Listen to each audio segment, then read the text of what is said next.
VXXY02, how is it going, Gato? What's up? What's up? We've got some first time chats, Icy7VR and Sveria01. What's up, guys? Thanks for joining the stream.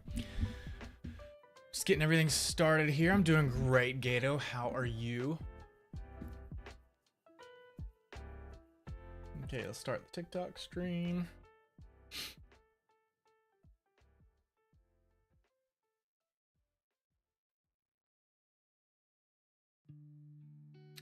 Golden.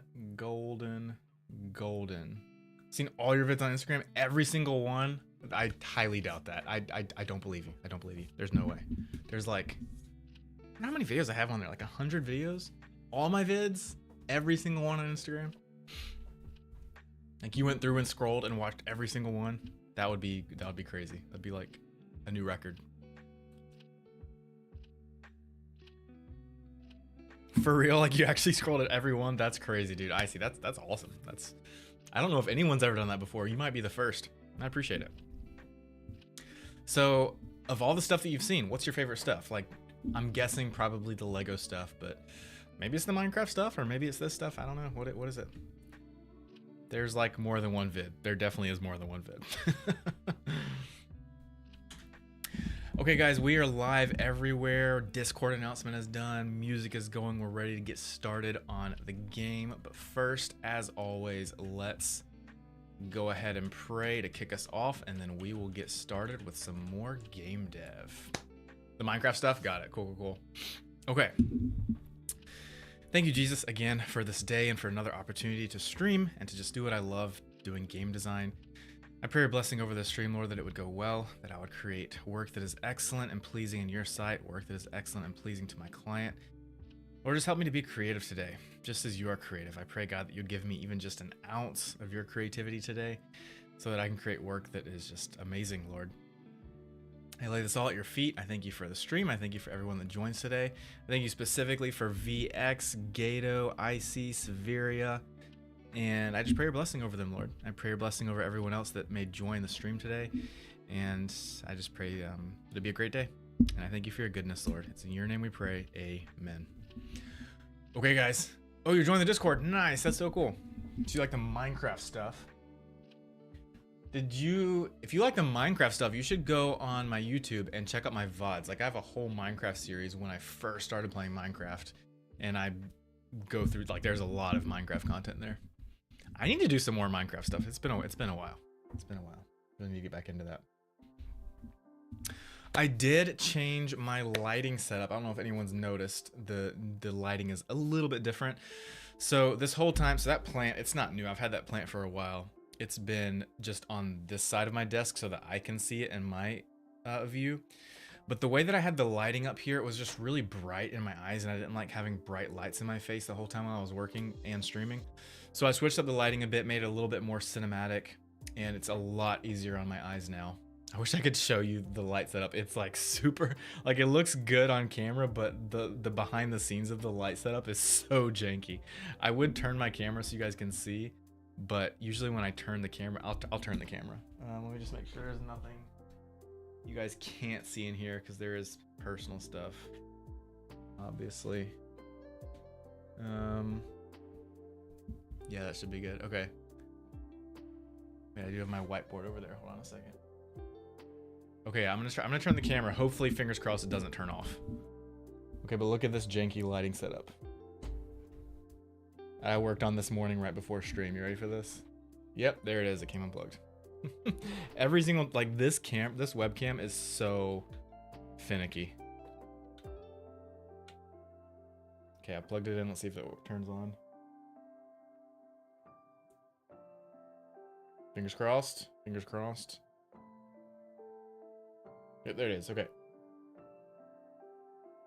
Okay, so there is that. I've got one light there, one light there. The exposure is terrible right now because I moved it because it's exposed to the... Oh no, wait, the exposure's off there too. Hold on. This was a bad idea.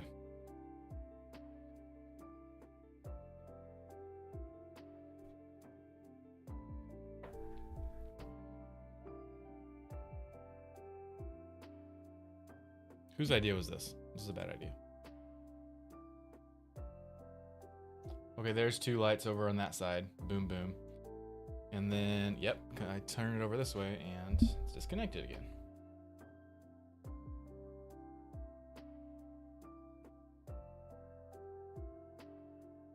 Come on, camera.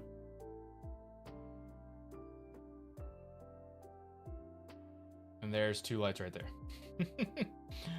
They're literally like right on top of each other. I usually use that smaller one, and it's been super, super bright in my face, so I made it super, super dim. You can't tell on this because the exposure's off. But let me do this. There you go. So I made that smaller one dimmer, and I got the larger one out of my closet and used it for like some more widespread diffusion. And it's a lot easier on my eyes now. So there's that. Hopefully we can get this camera set back up. It literally disconnects every time I move it. No, Gato, this was your idea, actually. 100% your idea. Okay, there we are. Exposure, crazy. That's another thing about the Elgato Facecam Pro. Every single time it connects, it automatically defaults to a really bad exposure, even though it doesn't keep your settings. And I always have to toggle exposure on and off for it to go back to normal. But yeah, we're good now. I think we're good. Is that where it was? Yeah, it looks about right. Maybe a little bit that away. No, wait, other way. Other way, other way, other way, other way. There we go. Okay, that was a bad idea, guys. Shouldn't have done that. Gato, no more bad ideas, okay? Okay.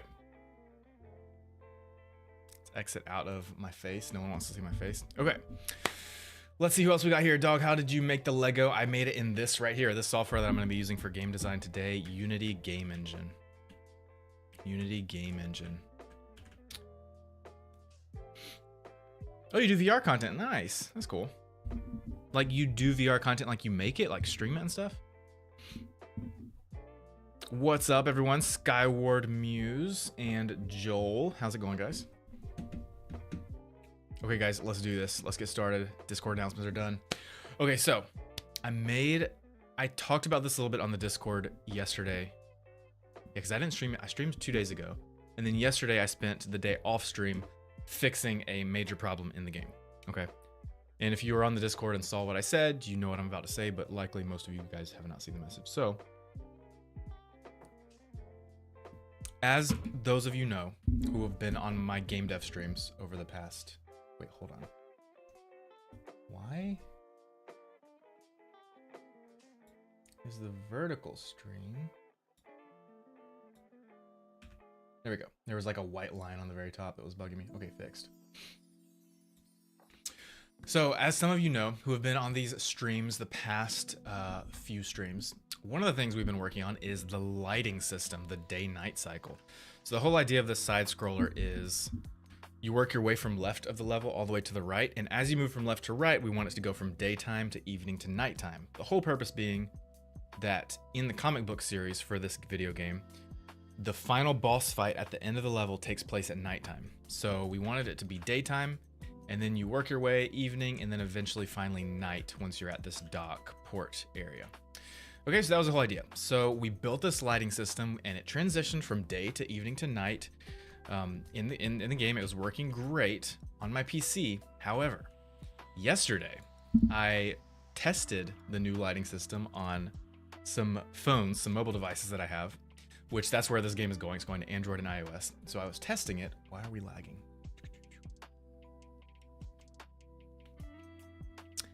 And guys, if I ever lag or if you guys ever hear like an audio glitch or music's off or I'm muted, please let me know in chat, but I think we're good now.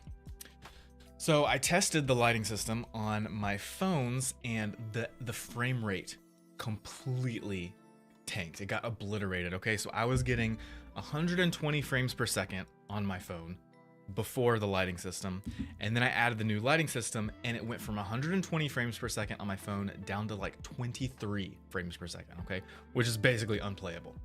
So I was like, what is going on? And what was going on was, I'll show you guys the culprit.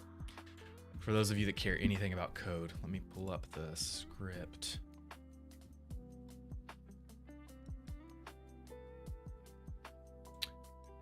Boop. Pull up the script.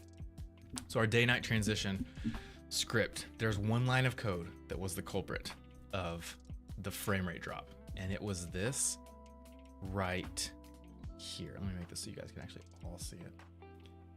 It was this, let's see, apply lighting, this guy right here. Okay. Dynamic global illumination, update environment. Okay.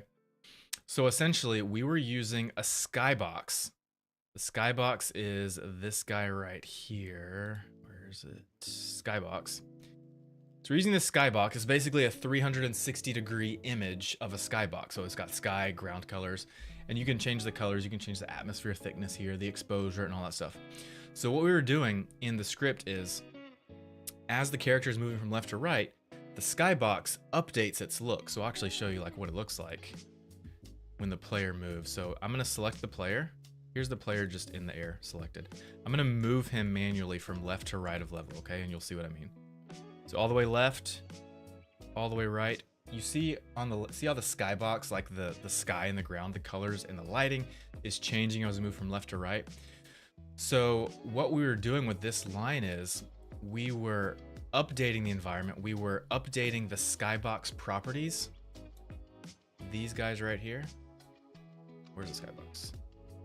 These properties right here, the exposure, the atmosphere thickness, and the colors, we're updating those properties of the skybox every single frame. It was in update, okay, in the update loop. We're updating every single frame, and that is what tanked the frame rate. Because if you update the environment every single frame, it's very heavy on performance. So the way that I fixed that was, apparently skybox is super heavy, but in the environment settings, so if you don't use skybox for your environment lighting, but you just use a gradient or just a single color, then you don't have to update the environment every frame, right? So I still have this in the code. It's like in a section where if we are using skybox, so if we're in skybox mode, then it'll update every frame. I'm just gonna take that code out eventually because we don't really need it anymore, because I never will use the skybox. I still had it in there because what I was doing was I switched over to gradient lighting, and skybox lighting does look better, but I left it in there so that I could swap out our lighting system to, instead of using the skybox, it would use gradient for the environment lighting. And then I kept the old system in there so that I could toggle back and forth between the two systems yesterday off stream and tweak these color values and these HDR intensities and stuff to where I could get the gradient lighting to match the skybox lighting as best as possible. And I got it pretty darn close. Like no one's gonna know the difference. If you see them side by side, you could tell a difference, but otherwise not. Actually, I'll just switch between them right now if you guys want to see the difference. So let me move this guy over here to this is fully night version, okay? So down here, go to here. I'll make this a little bit larger screen so we can see. So he's on the dock. Okay, so I'm gonna switch between gradient mode and skybox mode. So this is gradient mode, this lighting. I'm gonna do skybox. Boop. See the difference? If you didn't see the difference, then we're in business. We're in business. Skybox, gradient. Skybox, gradient. The only difference I can tell is the lighting on the ground is a little bit brighter in the gradient version, but I can easily fix it. I can just tweak one of these color values a little bit. But I tried to get it close enough, and we got it close enough. So essentially now we're not using a skybox to light the environment. We're still using it in the background, like as the sky. Why is it so laggy? But we are using a gradient now for actually lighting the environment. And so with that said, we don't have to call this every single frame. So you'll see in this loop, in the skybox, we're not doing that. Up here is the new loop we've got. The ambient mode is the tri-light, which is a gradient. Then all we're doing is this. We're just doing this code, and that does not call the update environment. So frame rate is back to normal on mobile, and we're back in business. So now that that issue's fixed, we can move on and continue working on more fun stuff. It was a stressful day yesterday.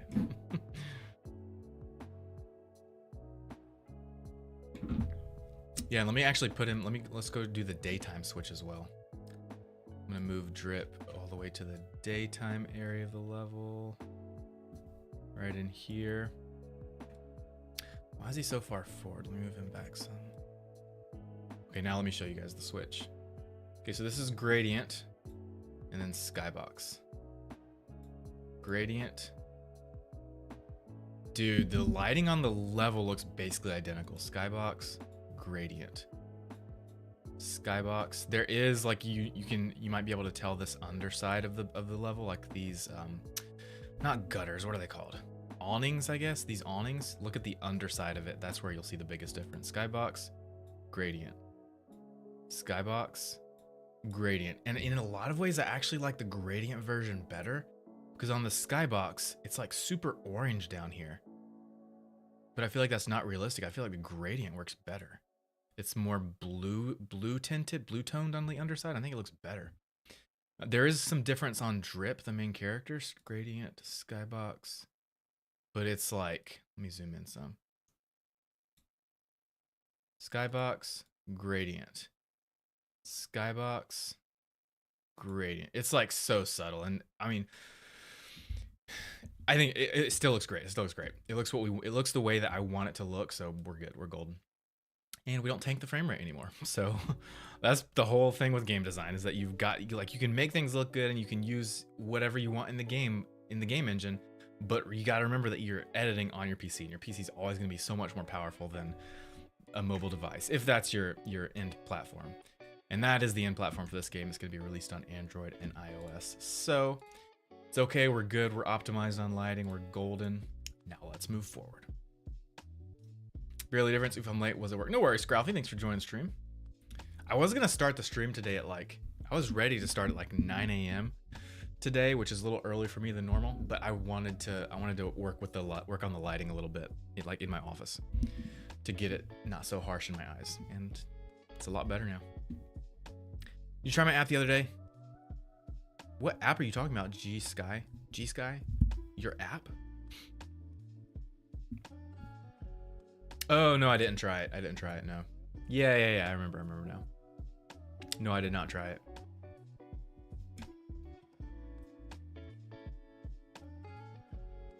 I don't have any games on this PC. I have games on the gaming PC back there, but I very rarely use that, only when I do the gaming streams. Okay guys, let's get into this. Today is going to be fun because the level is done. Like the foundation, all the bones, the major placement of everything is done. From beginning to end, because the other day on Wednesday, we finished this port area. It's done.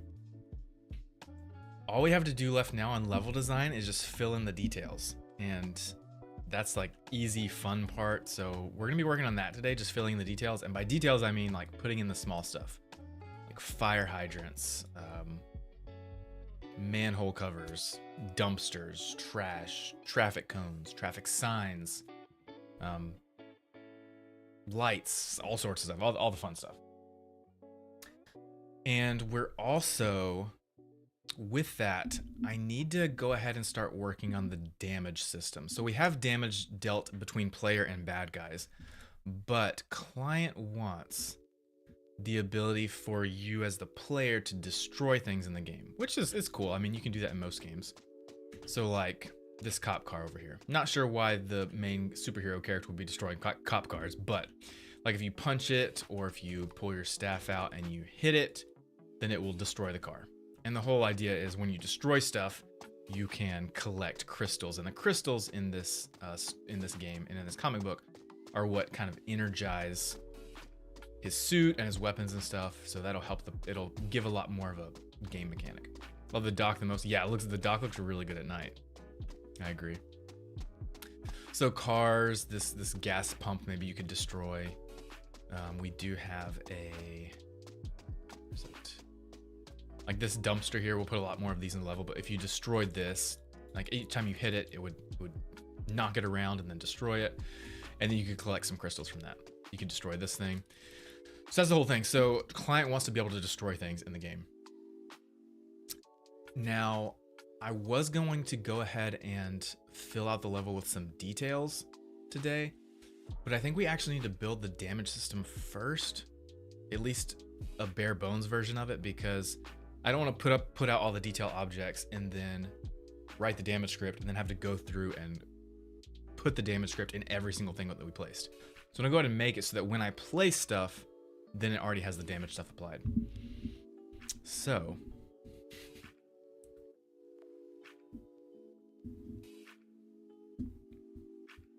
talk to you soon. Am I making you? Yeah, you should totally make a game. Game design is so fun.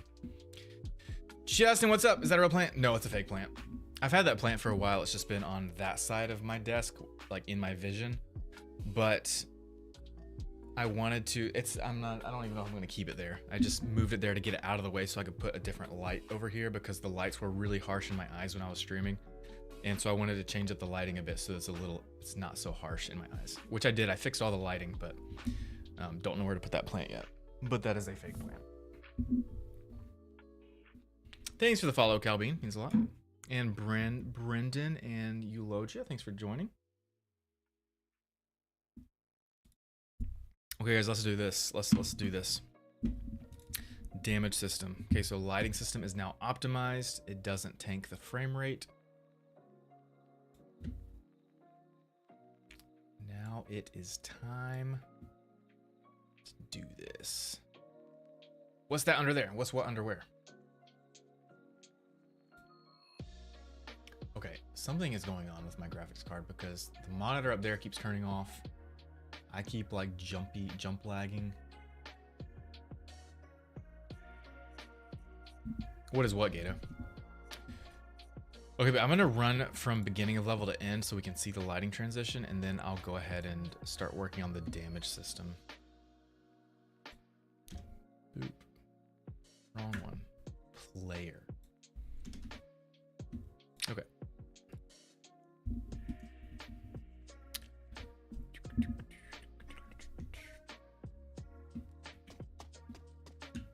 Oh, also, I keep getting these errors in the console saying Box Collider does not support negative scale.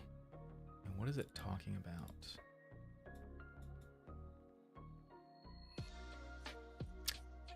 Oh, we have a negative scale because I inverted it, so the Box Collider...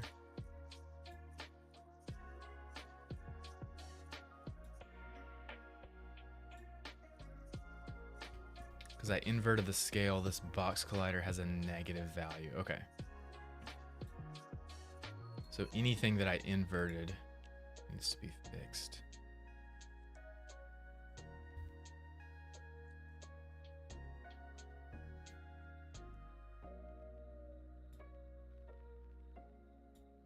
All these. So I think I can just...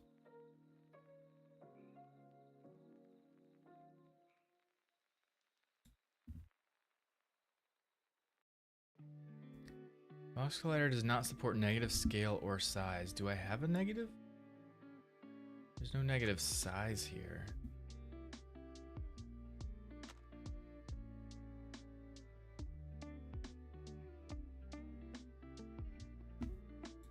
This is negative.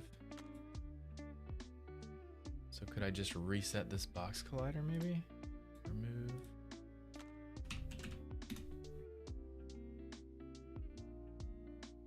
Pretty sure it's still the same values.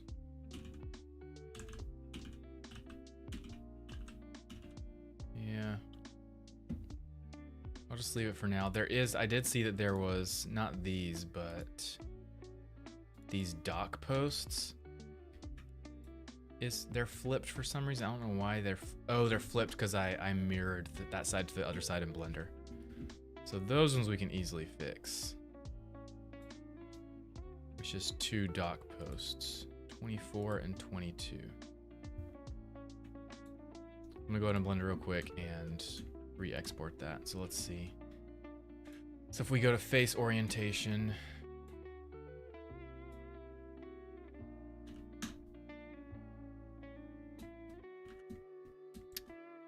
why is it not showing me face orientation?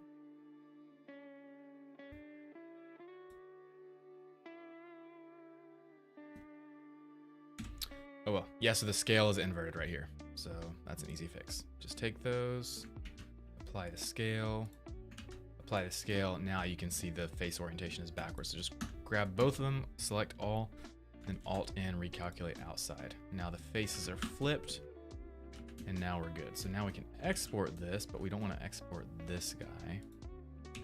So that guy is a separate file. Let's export. Whoa, whoa, don't want to do that. Select everything except for you.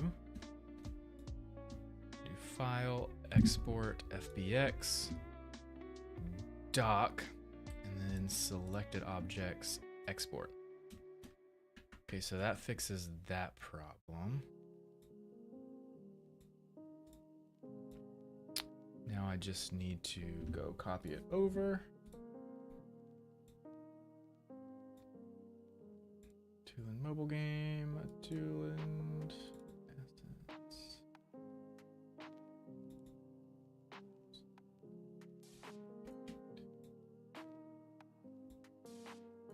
Level, doc, copy, and paste, replace.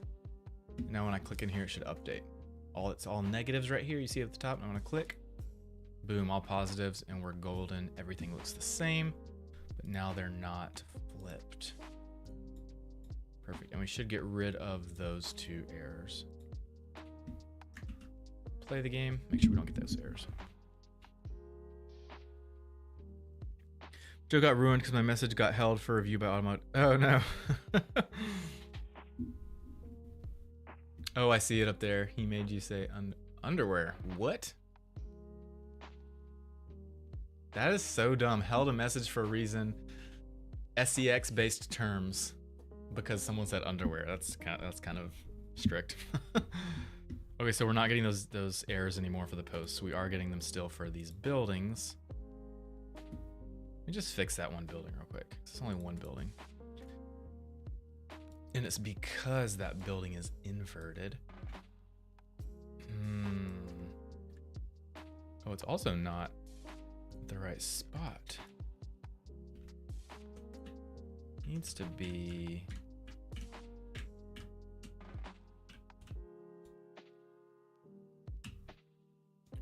there. There we go.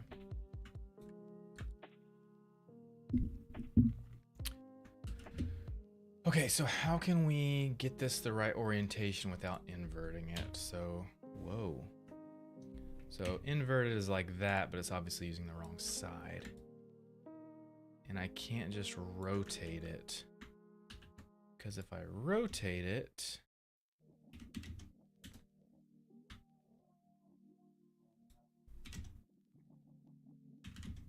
like that, then these things are in the front. Which I guess isn't terrible. No, it is, because that would never be roadside, would it? Steps like that would never be roadside.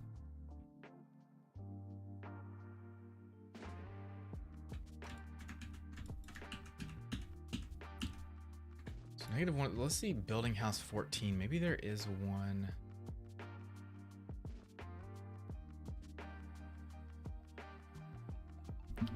In the pack. Prefabs. Building 14. House 14. Version 1, version 2. We are using version 2.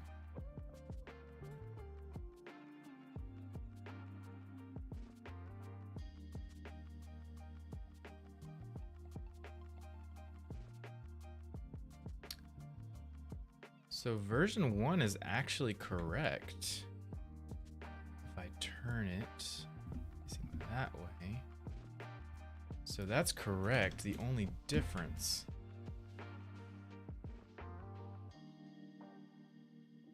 is that it has some extra detail on the side, on the inside, and on the back, which is fine because we're never even going to see back there. So I'm just going to use it. We're going to take this guy.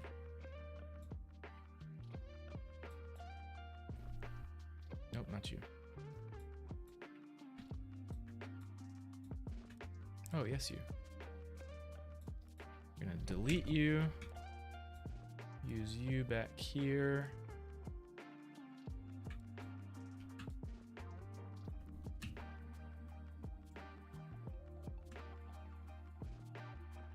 Oh shoot, no, it's got that gap in it. Gosh darn it. Okay, we're just gonna do this. Boop. It's a little, it hurts my OCD, but it's okay. That the buildings are overlapping. It's okay. Just ignore it, Zach. Just ignore it. Don't even think about it. This is the last time you're ever gonna look at this building this closely, hopefully. So yeah. But now it's not inverted on the scale, so we should get rid of that error. Clear. Let's play. Fingers crossed.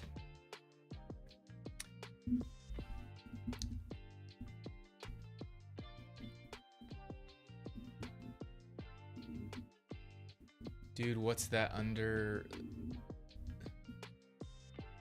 there? I still don't get it. I don't get the joke, Gato.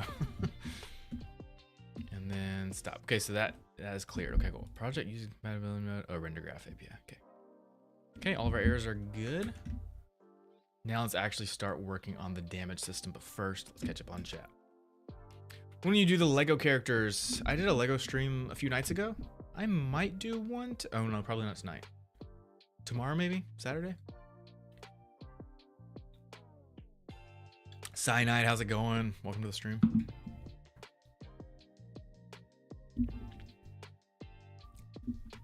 Yeah, I saw it. I saw your message.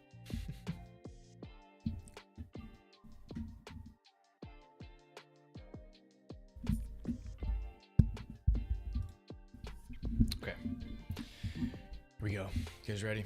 Let's do the damage system. Now, for the damage system, I initially was thinking of using some type of plugin where if you hit something, it dents it inwards, but that might not be very performant on mobile. I said underwear, which sounds like underwear. Underwear? But you never said underwear. You said under there. You said, dude, what's that under there? And dude, what's that underwear? Still not getting it.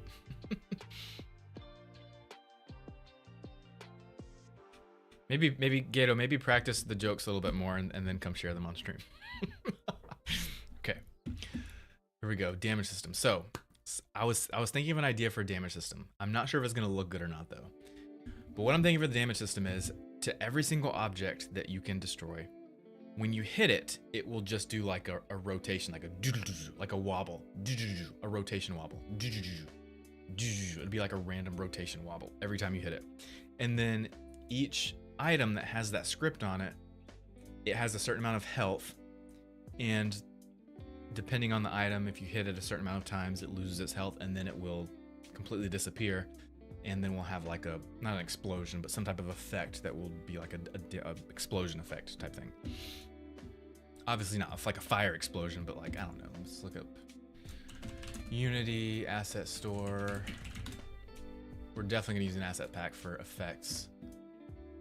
There might be a few effects that I'll outsource. I found an effects artist I might use for some effects, but URP VFX. I saw a few the other day. Let me pull them up. Trails, VFX Ultra Bundle. Let's just look at this one real quick so you guys can see what I'm talking about. I love this pack so much.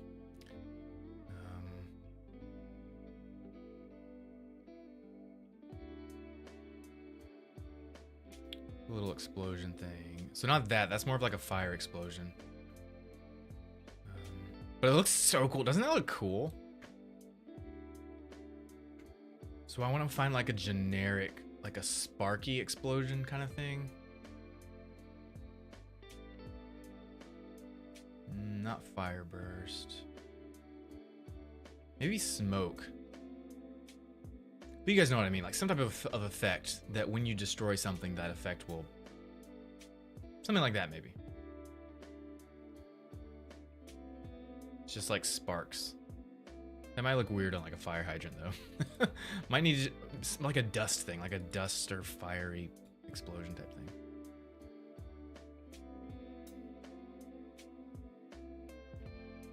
But anyway, we're gonna add effects later, but I want to at least get the damage script completed. So then every time we add a new little detail into a detail object into the game, which we're going to do today, I can just apply that damage script, and then when we update the script, it'll update that for all objects. So let's practice on this little dumpster dude right here. This is going to be our first item that we build out the damage system on. So I'm going to take this guy. I like his placement, but I want to move him, so I'm going to duplicate him and bring him right here. We're going to practice on him. So every time we hit him, we want to make him do a random rotation wobble.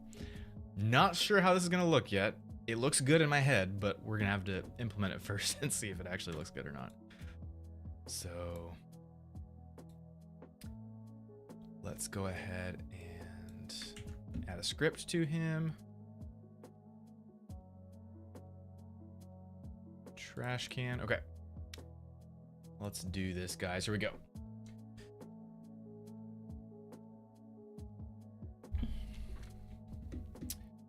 Add component. What should we call this? We have like health and damage for enemies and for drip, but what can be like... Elizabeth, what's up? Welcome to the stream today. How's it going? Good to see you again. Elizabeth, I fixed the lighting system off stream yesterday. So you've been here the past few streams. So one of the things we've been working on is the lighting system, the cycle from day to night as you move from left of level to right of level. And it was working great on PC, but then I tested it out on my phones and the frame rate completely tanked. It just dropped from like 120 FPS down to like 23 FPS. So I spent all day yesterday reworking the lighting system. Long story short, so that instead of using a skybox to light the environment, it now uses just a gradient of 3 colors. And I was able to tweak the values to pretty much match the same lighting we had before, but now it's performant and it doesn't cause the frame rate to drop. So I optimized that lighting system yesterday, and now today we're working on placing all the details in the level, like fire hydrants, manhole covers, all the little stuff, because the whole, like the big stuff, the level is done. Now we're just putting little details. But before I put the little details in, I want to go ahead and create the damage script that we can apply to these little objects, because the client wants us to be able to destroy stuff like dumpsters and cars and stuff. So I'm working on a damage script right now. And the idea that I see in my head is when you hit something, it causes like a random rotation wobble, like a you hit it and it kind of randomly rotates. So I'm testing that out. It looks good in my head, but we'll see if it looks good actually. So we're gonna add a script to this dumpster. What should we call it, guys? Object damage. Prop damage. Let's do object damage. Object damage. Which is damage. Object damage. Let's do that. Awesome, doing pretty good. Just got out of a therapy set. Oh, nice. Now at Starbucks getting some work done. Nice. Thought I'd put in my earbuds and play you in the background. Dude, that is so cool, Elizabeth. To think that someone would actually lurk on my stream out of all stream. There's probably like 10,000 streams right now. But I appreciate you being here, Elizabeth. Nox, I am. This is a mobile game for a client of mine. I'm building a Unity game engine, and it's going to be on Android and iOS. Okay, object damage, create and add. Gato, stop. Just stop.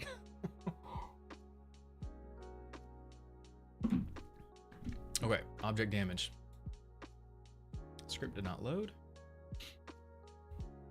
Okay, here's our script. Now, we've got to make sure that this script can work for every single object we apply it to.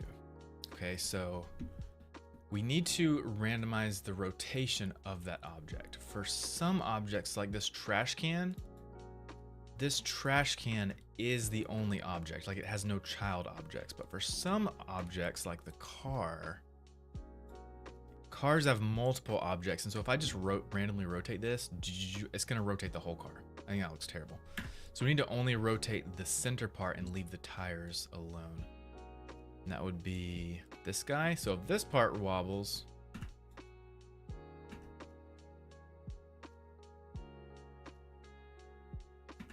why isn't it wobbling?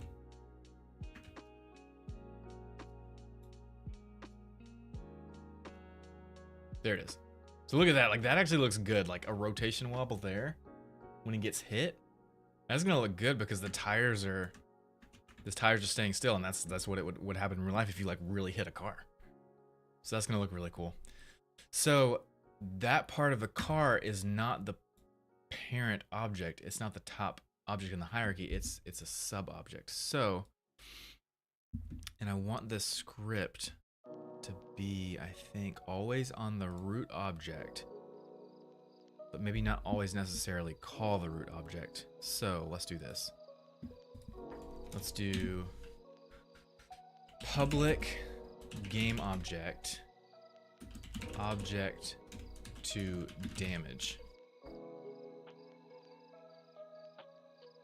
Not object to damage, but object to move. Object to move. And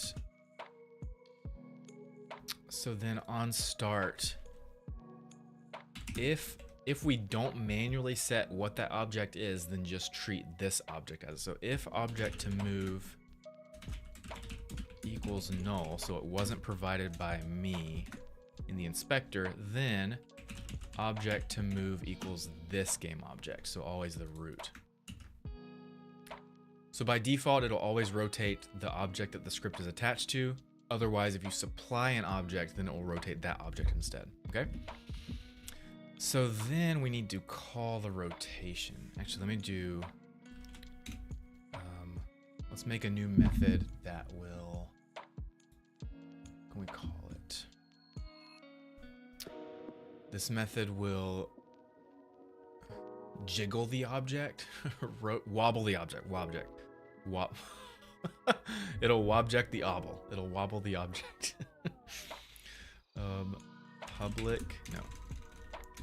Public void apply wobble. No, wobble object.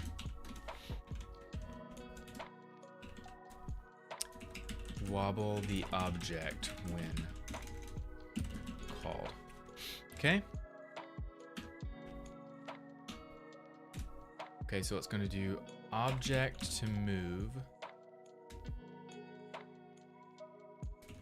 wobble the object by wobbling rotation randomly. Let's see what code the autocomplete gives us. Yeah, let's do that. Wobble amount, object move, transform, rotate, random range. That's not quite going to give me what I'm looking for. Might have to chat GPT this because that'll be a lot easier than just auto completing it. Wobble the object by wobbling rotation. Yeah, I'm gonna do chat GPT for this because if I just do this, let's see.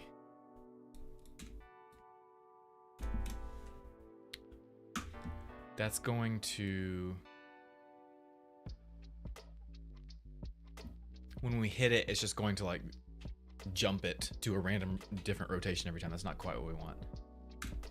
Let's do this as a test, and I'm just going to hit it first off just with a space, hitting the space bar. Update if input get key down is space wobble object. Okay, so when I press the space bar, it's going to wobble object. Let's try it out.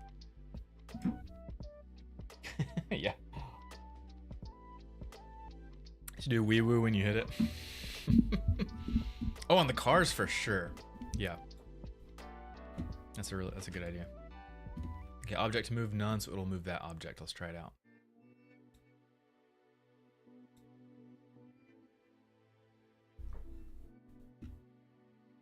I'm gonna hit spacebar. What is that? Trying to read input using Unity Engine input class, but you have switched active input handling to input system package in player settings. Oh. Duh. So, I'm very new to the new input system.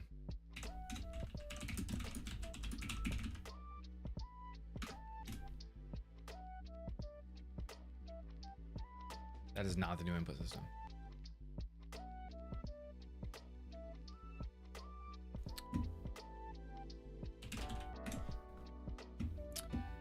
Okay. Unity use new input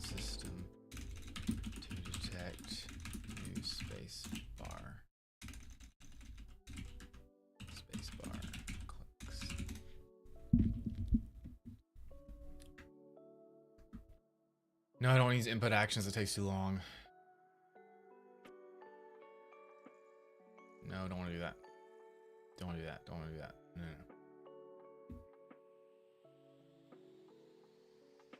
Yes, quick and dirty. That's what I want.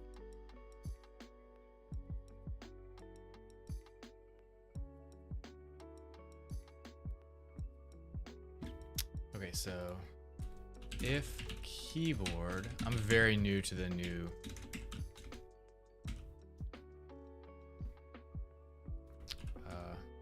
input system in Unity. Current space key was pressed this frame. Okay, so that is the new input system, wobble object. There we go.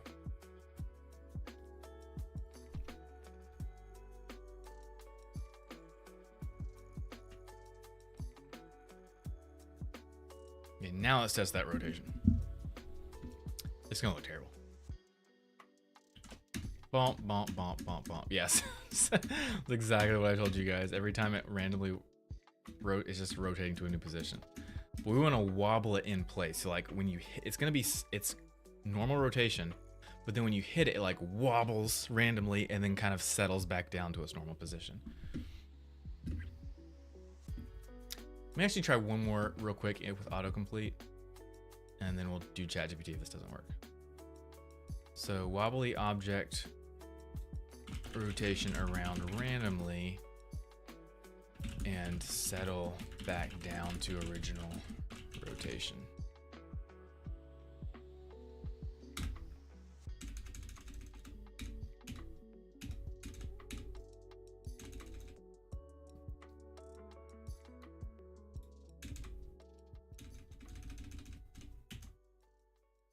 Original rotation, object move transformer. Yep. Rotation, you learn. Yep. It's picking a random rotation and then lean tween. I've never heard of that before.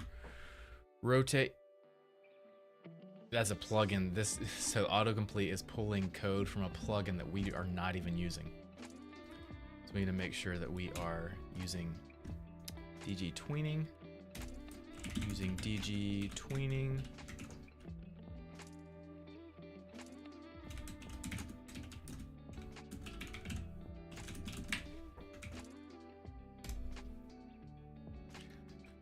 Do rotate quaternion, random rotation on complete.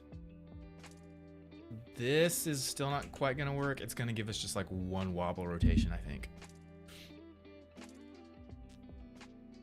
Which might be what we want, but I feel like I want a lot of back and forth movement.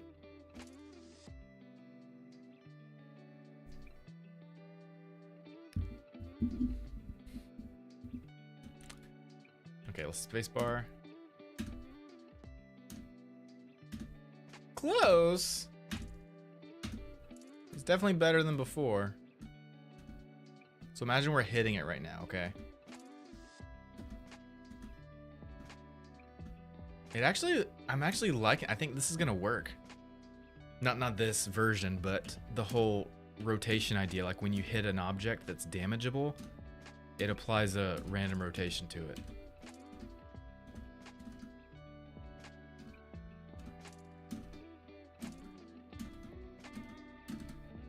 We definitely can't always get the rotation that it's at. We need to get that in start. So let's see, private. So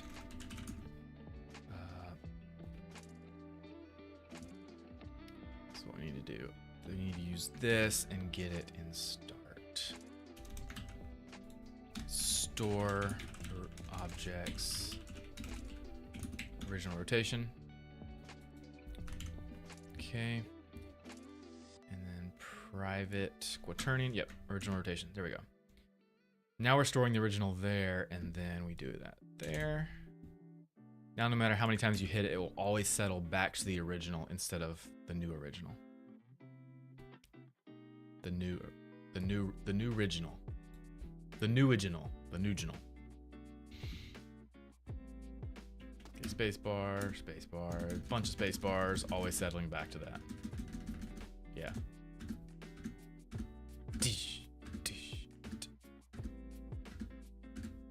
Actually,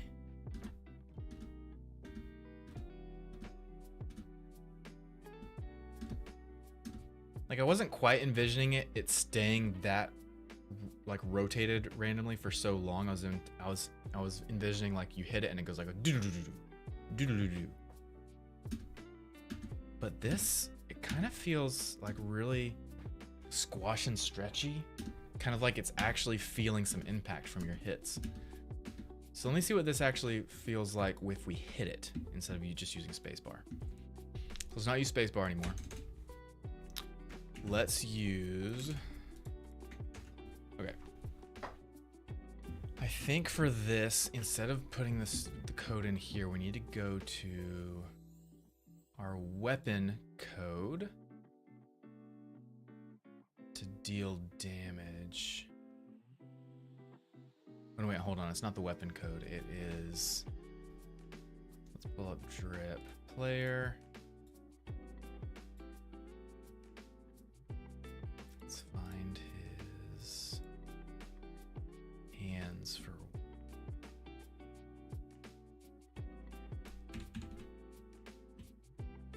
okay, left hand, attack universal. Okay, so let's open attack universal.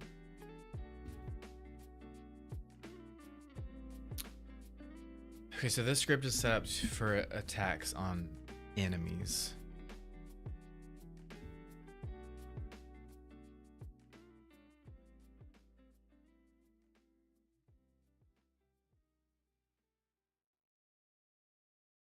I could just make the objects enemies.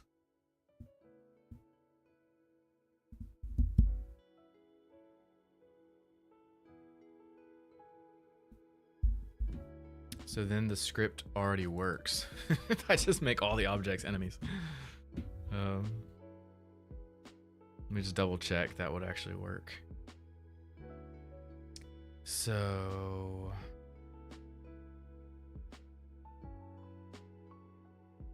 we get component in parent enemy.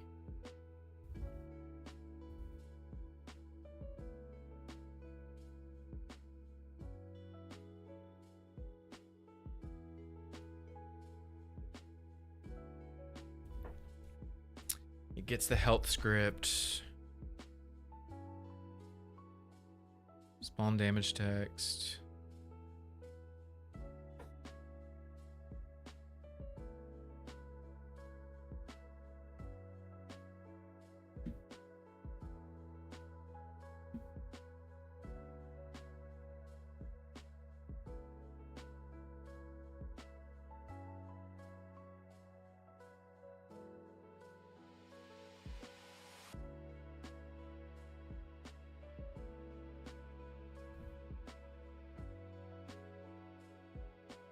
Because I also think the objects that you destroy, they need to be destroyed differently based on what weapon you're using, right? So like, if your punch deals 5 damage and your shield deals 10, then you should be able to destroy objects faster with your shield than you can with your punch, right?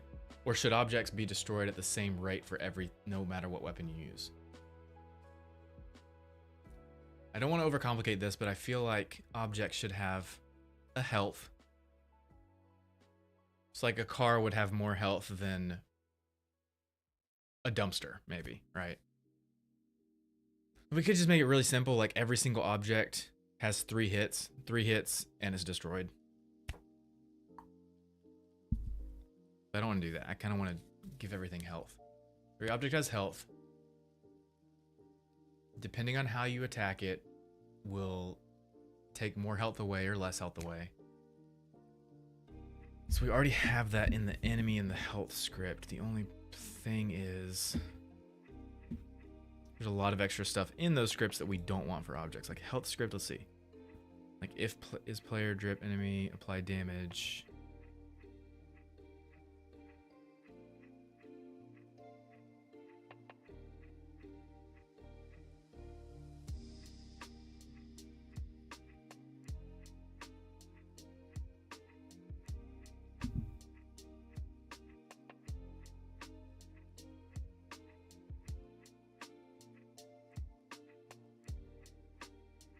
Their health, yeah, I agree. Kim Podgy, what's up? Thanks for joining the stream.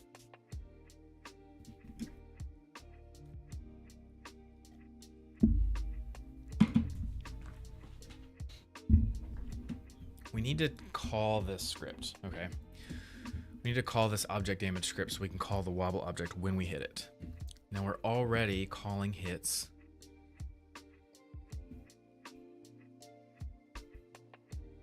With the left-hand position, the attack points, and all the attack points are using... Let's go look at the staff too, for instance. The staff, we're using an attack point. So when it turns on, it can attack. Yep, attack universal. So yeah, let's use attack universal script.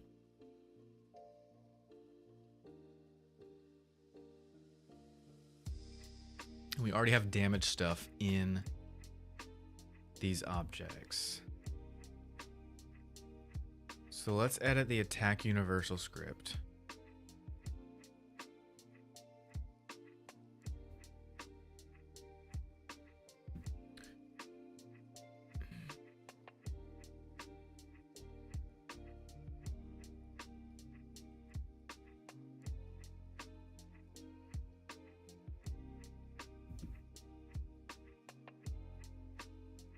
And I want to say, let's just call the object's enemy so I don't have to repurpose the script too much. So then if the object is an enemy,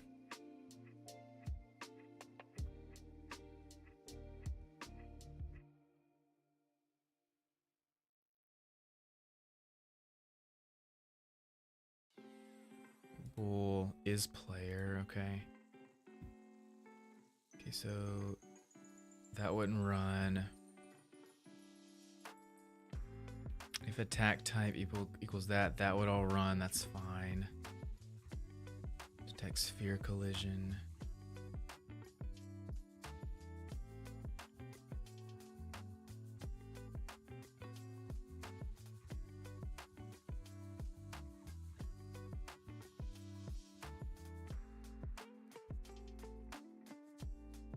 Collision layer. The collision layer. Yep, so I would just need to, let's see. Just set these objects. Let's go ahead and do that now. So this dumpster, let me select him. Layer, enemy. So he's in the enemy layer.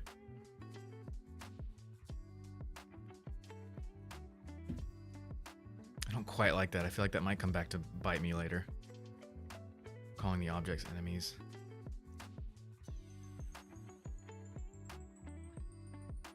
If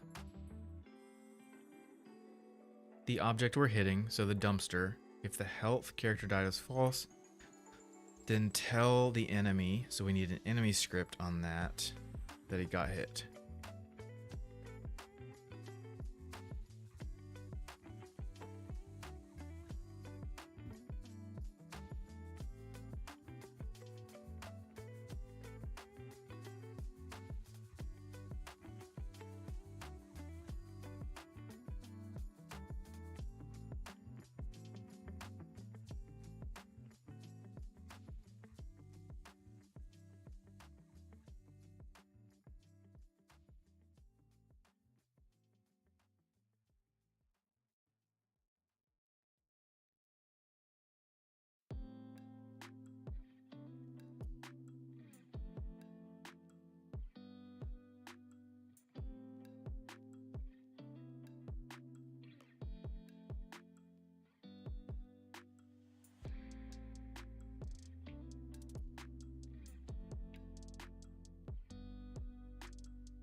I've got a better idea.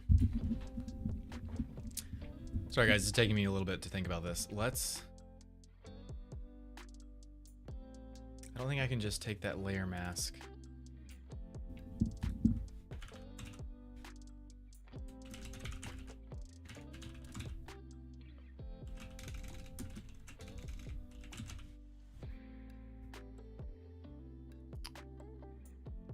I can't select multiple, can I? Player. Oh, I can. Oh, okay, awesome.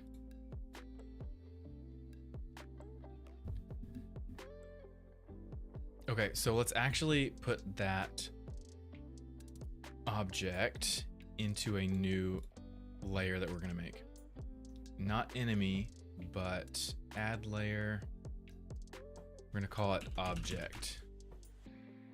Or let's do damageable object. No, yeah, damageable object. Is that how you spell damageable? Is that even a word?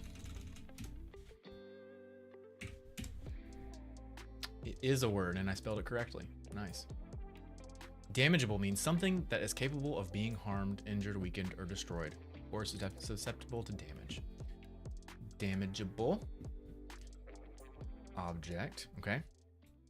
And then on that object, change the layer to damageable object. Beautiful. And then in the attack universal script, attack point. So this way also only drip can destroy these things, but not the enemies they can't destroy them. Well, it might be cool if the enemies could destroy stuff. That's a good idea. What if the enemies are just going around just vandalizing stuff by destroying dumpsters and cars and stuff? That's a good idea. I like that idea. You guys like that idea or no? Attack point. Okay. Let's do left hand attack point,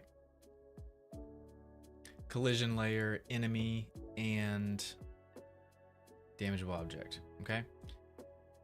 Same thing for the hand,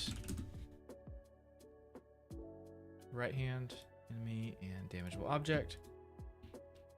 And then foot attack points, going to be enemy and damageable object. And staff attack point, enemy and damageable object. What else do we have? The shield attack point, enemy and damageable object. Okay, cool. So now all of Drip's weapons are also, and all of his moves are also looking for the damageable object layer, okay? And this dumpster is in that layer. So now in the script, okay, let's see. If his enemy, nope. Let's do this. If, no, we don't need that there.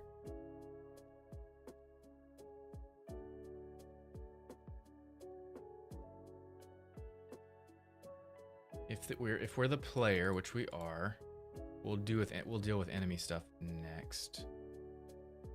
That's shield collision. That's capsule. Let's do. Okay. So for sphere collision, this is like punches and kicks because there's a sphere collider on the feet and on the hands. Let's see. Mr. Mark, what's up? Thanks for joining the stream. So you call coding? Yeah, this is 100% coding. Yep. What is up? Mr. doesn't have a username. How are you doing this fine day, Mr. Mark? Mr. Mark, Mr. Mr. Mark, Mr.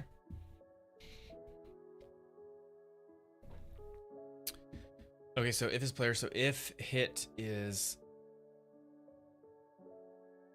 I actually want to do if hit layer.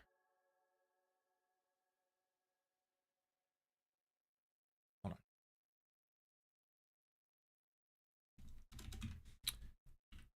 If layer is damageable object. What's the code for that? If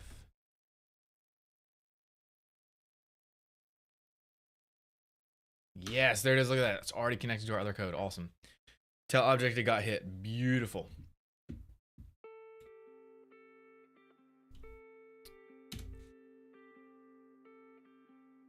Else if hit is not breakable object, but enemy, then we do all this code right here. So now we're differentiated. Boom. Okay, so if we're the player using this script, and if what we hit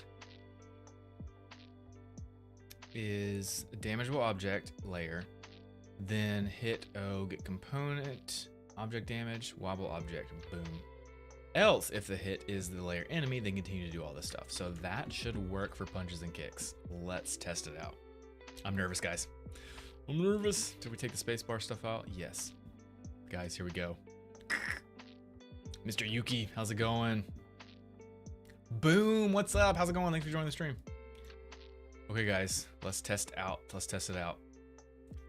When I hit this dumpster with a punch, it should wobble its rotation. Here we go. Are you guys ready? I'm nervous. Please work. Please work. Please work.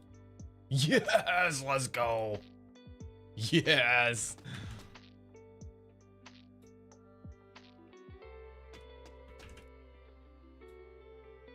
Now it's not gonna work for the staff because I haven't added that into the code yet. And it won't work for shield either, but punches and kicks, it will work. Yeah, we definitely need to work on that rotation. I'm not fond of the rotation, but at least it's working. Now, technically, if I just put this script on anything else, it should work there too. Let's go put it on the cop car.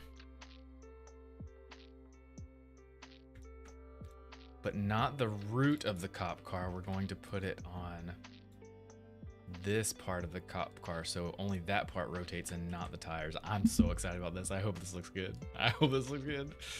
Okay, damageable, no, object damage, and then give it the object to move is, oh no, wait, not that. No, not that. It's the root that we want to give it to. Object damage and the object to move is this part of the object. Boop. That should work. No, wait, hold on. It's not gonna work. No, it will work. No, it won't. Because the attack is colliding with the collider, which is on this. And in the script, it's gonna look for the object damage script on here, but not in the parent. So what I need to do is change this to, instead of not just get component object damage, we need to do get component in parent. Now it'll cover both. Because I'm pretty sure get component parent also includes the object, right? Unity does get component in, actually let me just look. Unity get component in parent. Let's look at the documentation for that real quick. Boop.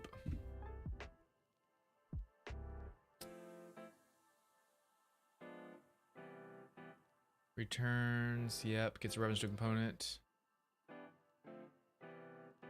Yes, so it gets anything on the same object and the any parent. Okay, perfect. Yeah, that should work.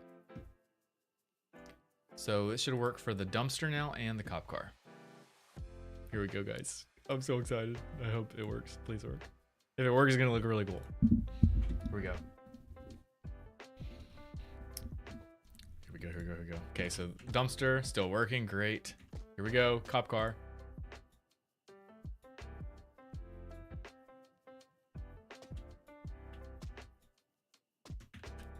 Why no work?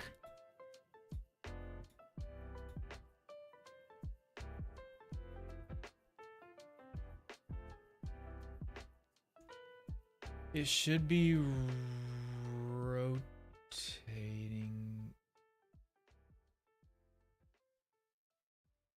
Should be rotating that.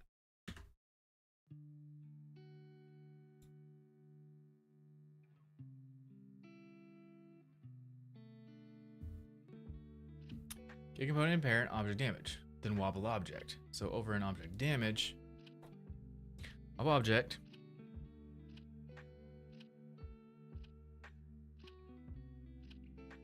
Get the original rotation of the object and move, transform rotation, yep.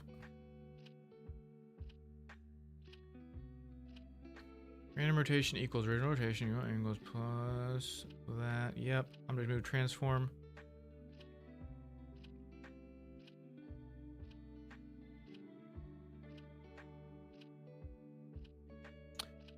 Why is that not working?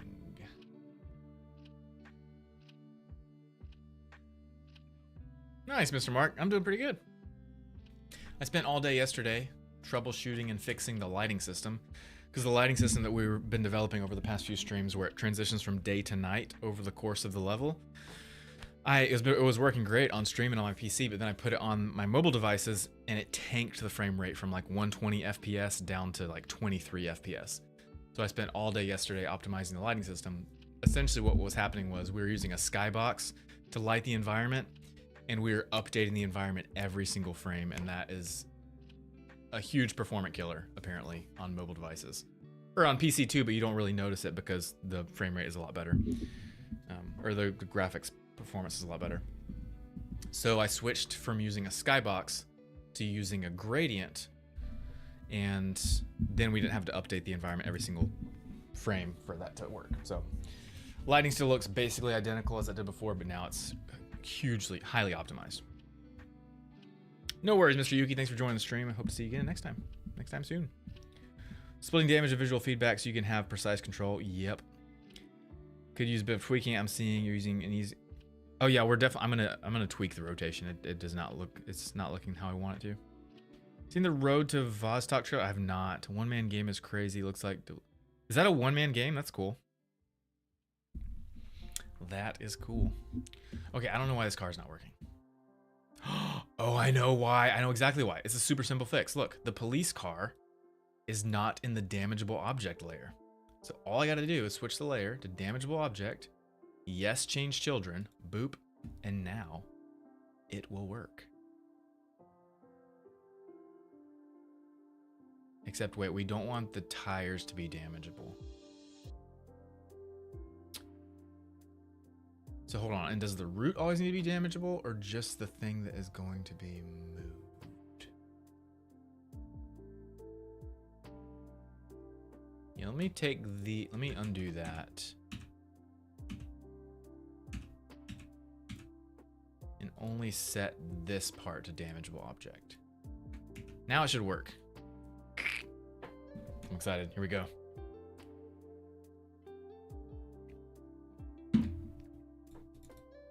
Okay, this still works. Boom. Come on, car. Come on. Yes, let's freaking go. Look at that. It's way too much, but it works. Move out of the way, dumpster. We can't see. Boom. Guys. Deesh. It's way too much, but it works.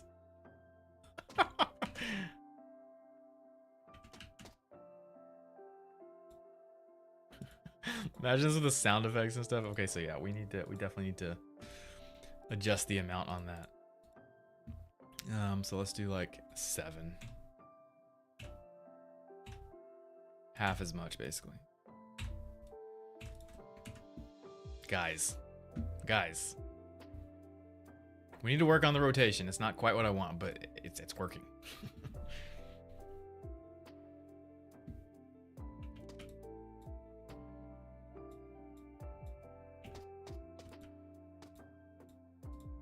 Still too much rotation on the cars. I feel like we also need to... I'm getting way too complex with this, but I feel like we also need to integrate like a weight system. So the heavier the object is, the less it will rotate. But the lighter it is, the more it'll rotate. I could also just apply physics to stuff. So if you like... Can't punch that low, but if you punch this cone thing, this little wall, it'll just fall over. But that feels really good. Rotation, when you hit something, imagine like little spark or smoke effects like popping off, and sound effects. After a certain amount of hits, it will just disappear and spawn an explosion effect. Not an explosion, but some type of effect.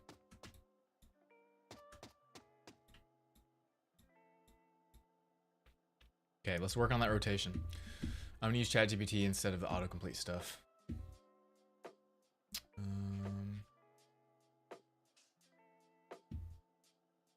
Okay, ChatGPT, let's see what you got. Boop, boop, boop, boop, boop, boop, boop, boop. Okay, new chat. Okay, here we go. Actually copy it over the script that I have right now. Damage. Where are we? Open containing folder. Okay, where did you go? Well, here we go.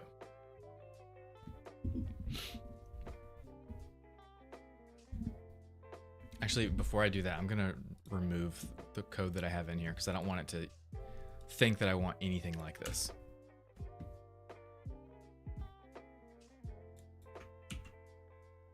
Okay. Now I'll give that to ChatGPT. Oh, containing folder, doop doop doop, and then drag it on over.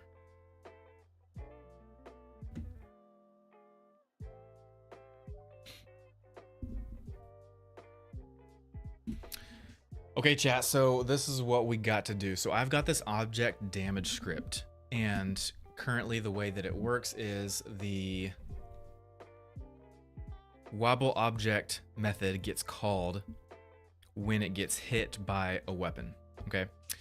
And everything's working great, but what I want to happen is I want, when the wobble object method gets called, I want it to randomly rotate the object that the script is attached to. Now, I don't just want it to choose a random rotation and switch to that rotation immediately and stay there. What I want it to do is I want a wobble effect. So I want when the object gets hit, I want the object to wobble around randomly. Rotation, not position. Don't touch the position at all, only rotation.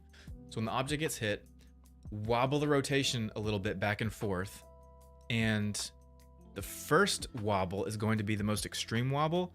And then over time, the wobble will slowly settle back to the original rotation.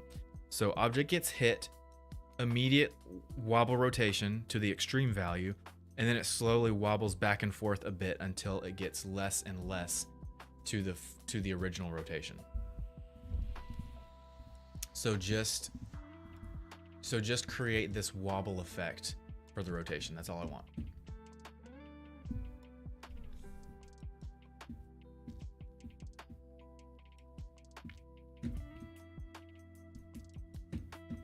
Let's see what ChatGPT spits out. Boom, did you finish your model yet?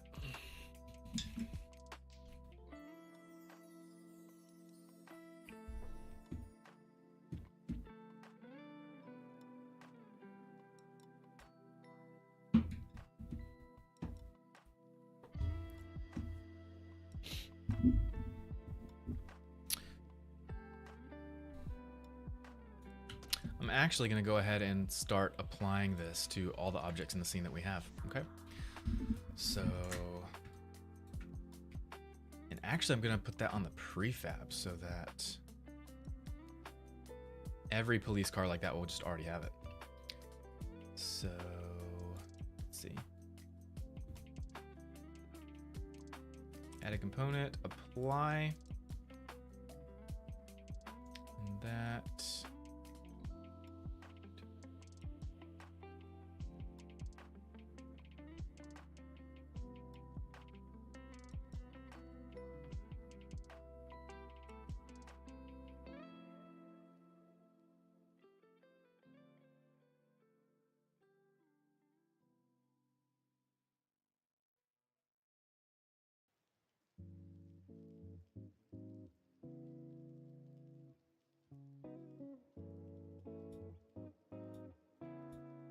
Okay, so now all the police cars are good, or they're all damageable. Okay. So let me double check that. There's our little police car. Here's one. Yep, he now has that. And that has the... That has a script on it. Yep, perfect. Cool. Now let's do the big car.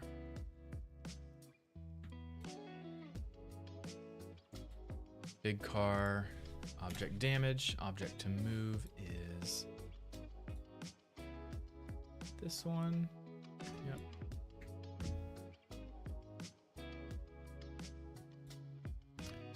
can apply that. And then we also want to put the layer into damageable object and then apply that. Beautiful. Now all the SUVs are good to go too. Let's go ahead and apply that to the dumpsters too. Dumpsters, object damage, add a component, apply. Beautiful. And then up here, damageable object, apply. Nice. This one should have it too.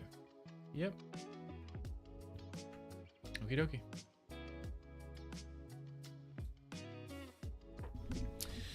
Finish the modeling part and I'm deciding how I want to map my UVs. Okay, cool.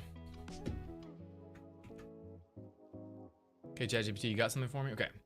Here's a clean hit, big rotation kick, damped wobble back to rest. Rotation only wobble, you can drop straight into your object damage. It doesn't touch position. Okay, cool. Target defaults to this object. Oh.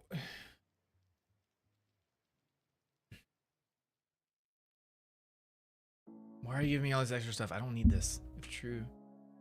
Each hit treats the current rotation as the rest of rotation. Defaults always returns when rotation is start.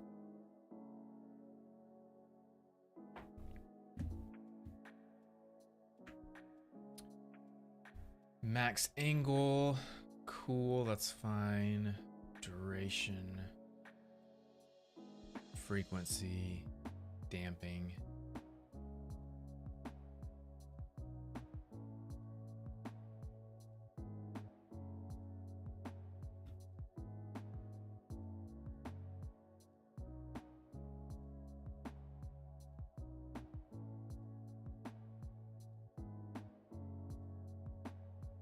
Sometimes ChatGPT and all AIs for that matter just really overcomplicate things. They give you like the most complicated version possible.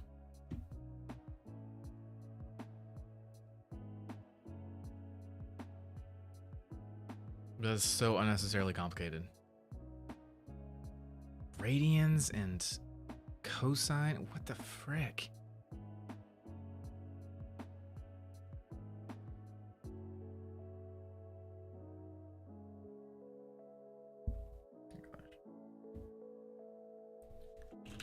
This is overly actually, let me do this. Let me speak. This is overly complicated code. Please, let's simplify this. Let's see what it says to that.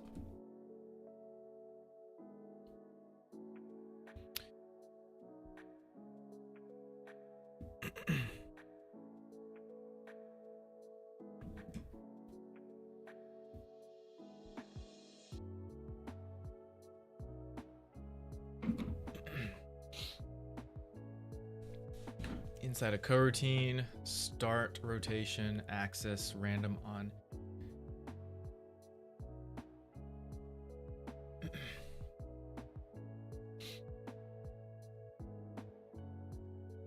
Inside a while loop, starts big, phase 0, amplitude, max angle. Still a little bit complicated, but a lot better.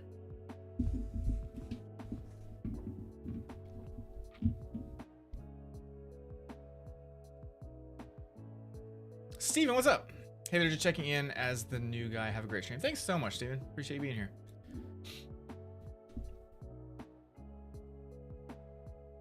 Steven Enigma, where have I seen you before? First time chat on Purple. How did you find? How and when did you find me?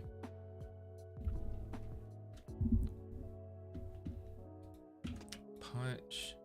Wait, now it's not working at all. Oh, I got rid of the rotation code. That's why. Okay, I need to get rid of that code. Player finish stack. Don't need that.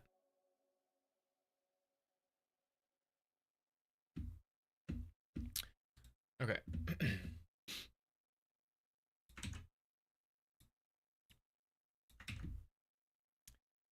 Let's see what this looks like. Still don't think it's quite what I want, but we'll see. We also need a reference to the coroutine and all these values.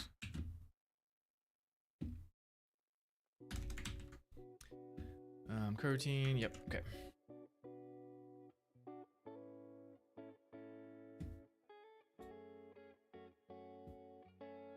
enumerator. Oh. Using collections.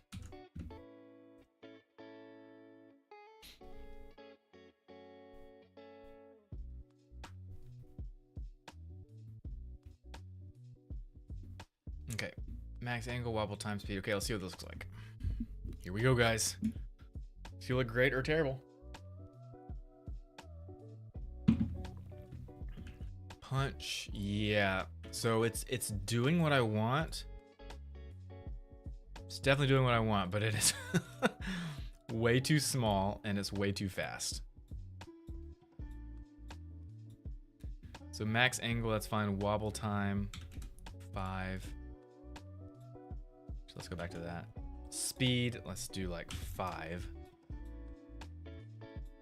Even less. 1. Wait, am I selecting the right trash can? No, I'm not. Duh. Okay. Wobble time, 5. Punch. Yep. 15. Now let's do 5. Speed, 5. That's a lot better. There we go. Now we're talking. Max angle, 15. Let's do like 50. I know it's gonna be crazy. Hilarious, dude. 20.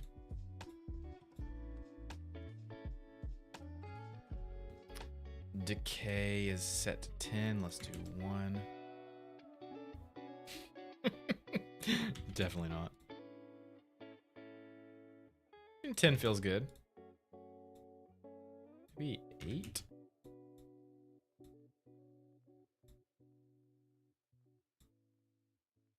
Yep. Wobble time, 1. 20. Back to 5. Speed. I feel like 5 feels really good. 1. Too slow. Way too slow. 10. Way too fast. Be a little bit faster. 6.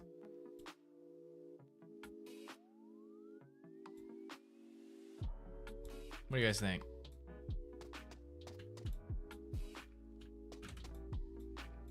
Let's go back to 5. It's a little too fast.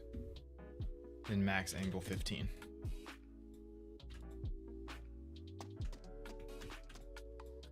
Now we're getting a response and it feels like we're actually hitting it. It feels good. That feels really good. 15, 5, 5, 8.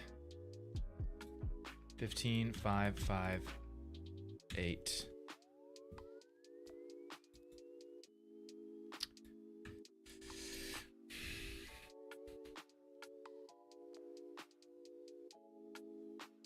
Yep, looks wobbly. It looks really good. I just don't want to have to tweak those values for every single object.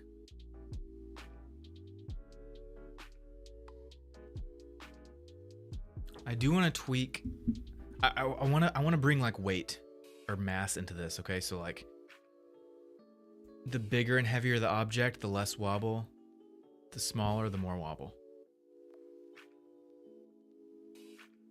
I also want to see what this looks like if I apply this to a building. I'm so curious. Okay, I'm super curious. We're not going to be able to destroy buildings, but I want to see what this looks like. My curiosity has gotten the better of me. Okay, so it's the whole building. Okay. This is gonna be crazy. Okay, add object damage. Let's add the same values. 15, 5, 5, 8. 15, 5, 5, 8. And then layer damageable object. No, this object only. Okay, now I can make that building wobble when I punch it. Let's see what this looks like. Knox Kinahan, what's up? Thanks for joining the stream. Okay, guys, let's try this out. Ready? It's hilarious.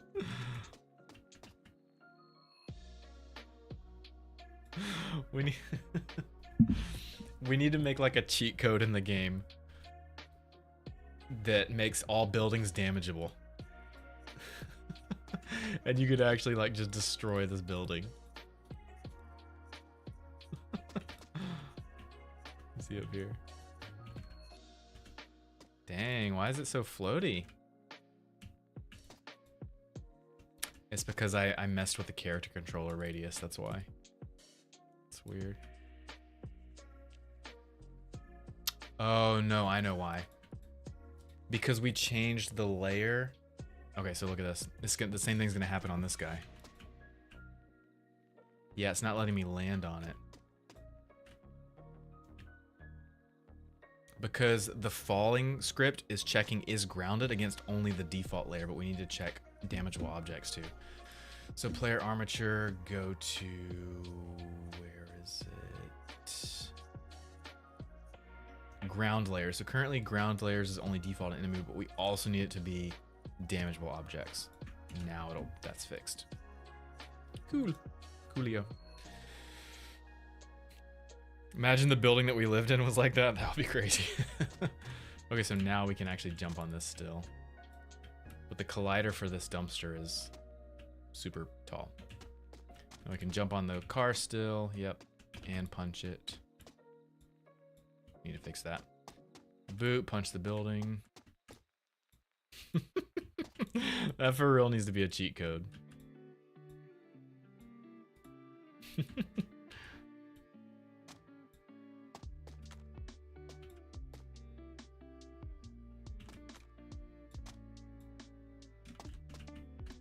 It's hilarious, dude.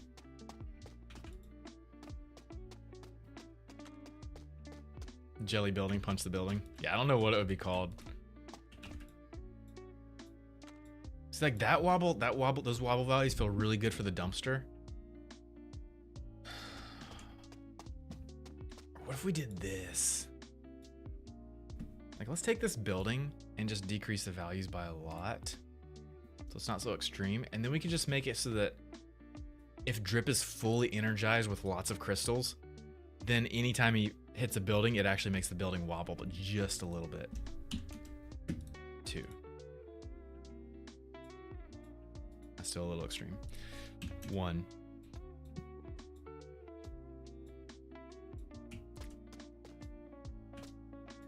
I don't mind it. Is that too weird? Would that be too weird in the game?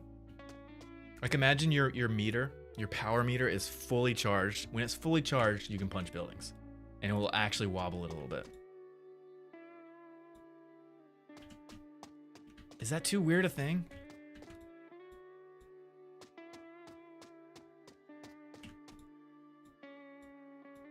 Too weird? Okay. Leave one building in the game punchable and don't tell anyone. I like that idea too. Like a little Easter egg. Or what if we just made the construction zones damageable? Because they're under construction, they're not finalized. So like this guy right here. When you punch it, it can move a little bit.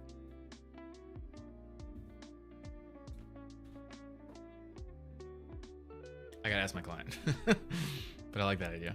I know he wouldn't mind, he wouldn't care, but I'll take it off for now. Default.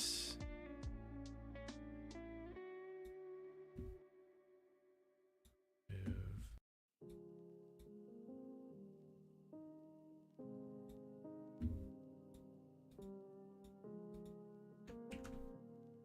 Okay. So let me see if these same values work on the car as well. Whoopsie. Okay, stop double clicking. Why is it doing that? Copy component. Grab the vehicle. Paste component values. Whoopsie. Drag that to there.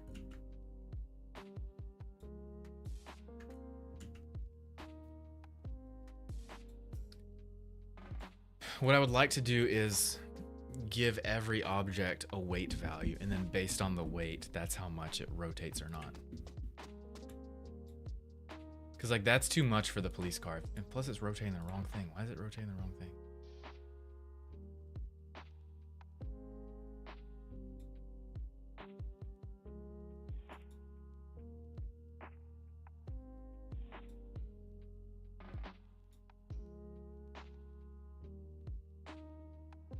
Damageable object.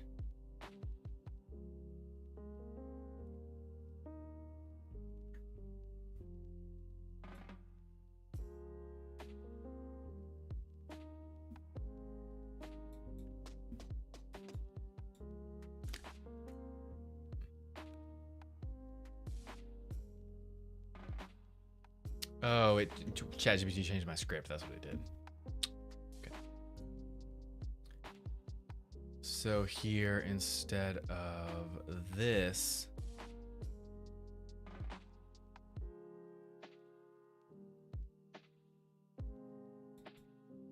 yeah, I don't want that.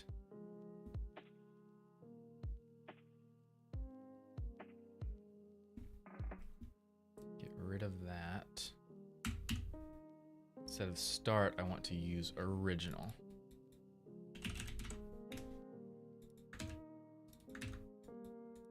There we go. ChatGPT messed up my script. And then here, we don't want to set transform. We want to set, yeah, and even here, we don't want to do that. We want to change the rotation of the object to move.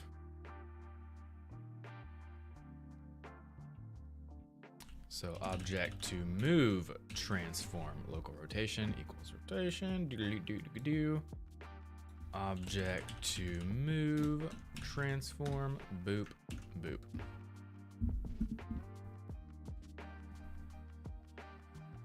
Yep. Now it's fixed. All right, fix ChatGPT's mistakes. Are you still adding Bill the Gates and the fish like you definitely promised last stream? No. That's gonna take too much time that I would not be getting paid for, so I can't. If you can convince my client to let me add it and pay me to do it, then sure. Ah!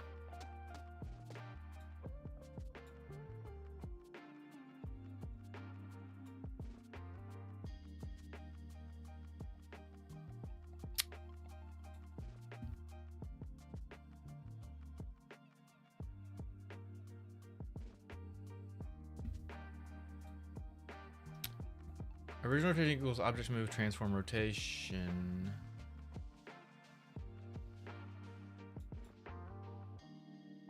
Local rotation. Yes.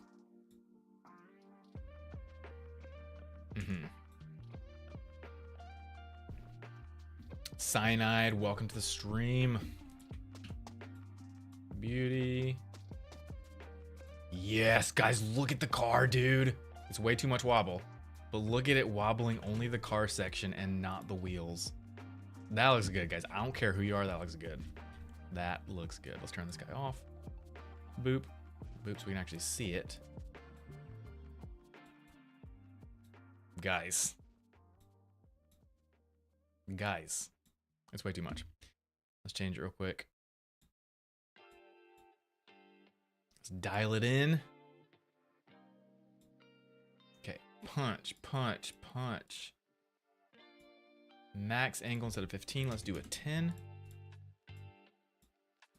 I feel like the decay should also be slower. Not like that.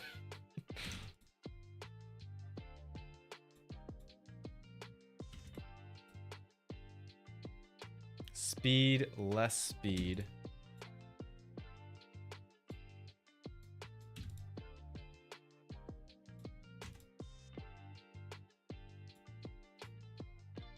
There we go, that feels better.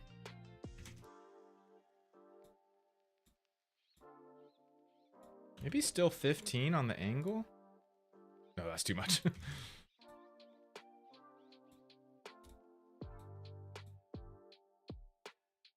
I want more wobble. There we go. Zero decay. Constantly wobbles forever. That's what I want. Guys, dance music. We need a cheat code in the game. Hey, it actually stopped? What? We need a cheat code in the game. Objects dance or something. I don't know. And anytime you hit an object, it's just does that, and music starts on. It starts playing. Dance music starts playing when you hit an object, and it does that for like however long that was, 10 seconds, 15 seconds. That's hilarious, dude.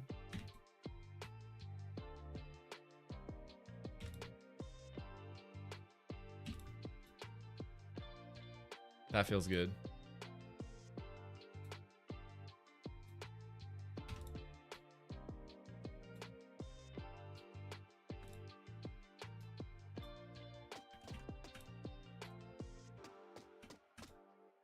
Well, those values aren't correct.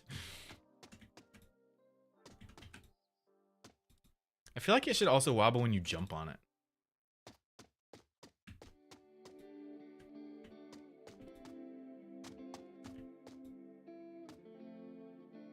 Too much wobble. It's 10, needs to be like 7. Here we go.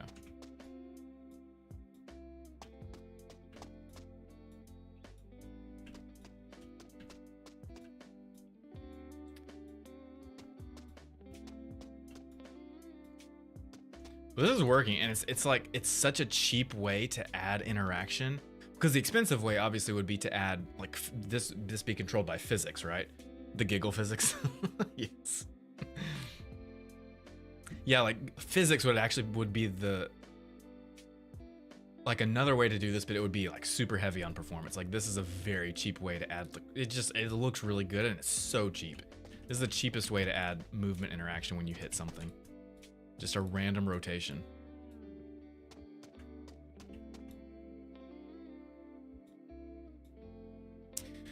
So yeah, essentially the rotation value, all these values are going to be different for each object depending on how heavy it is and how big it is. So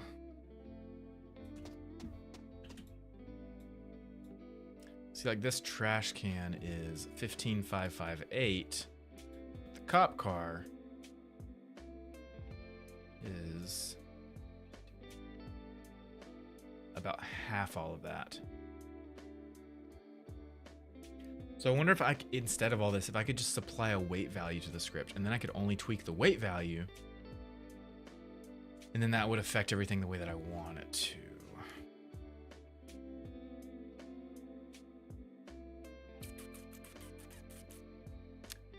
So let's see. So max angle would be less the heavier it is, okay. Wobble time. Speed and decay. Yeah, so 7733. And this was what?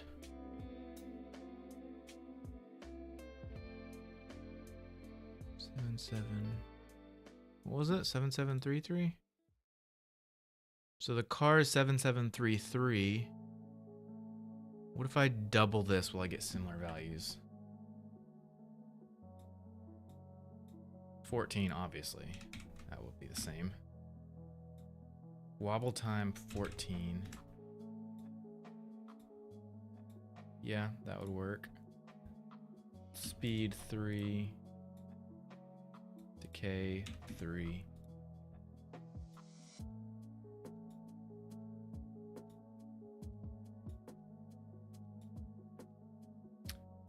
That's too much, or that's too little decay.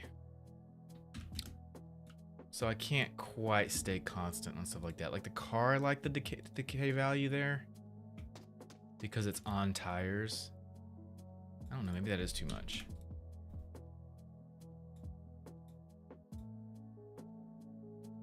Yeah. So then what we could do is we could just, in the script, always make decay twice the amount of the speed value.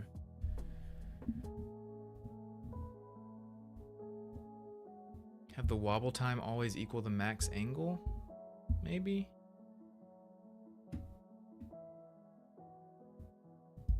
I just don't want to set these values for every single object. I want a way to automate it.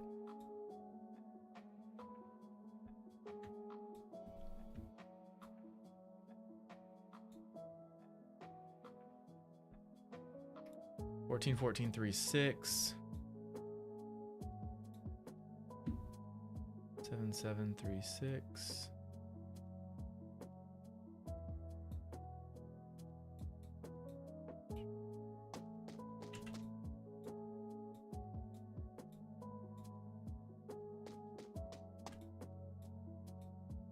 I like that's too much too. The dumpster's too much. What if I just do the same values? Can we do the same values for everything?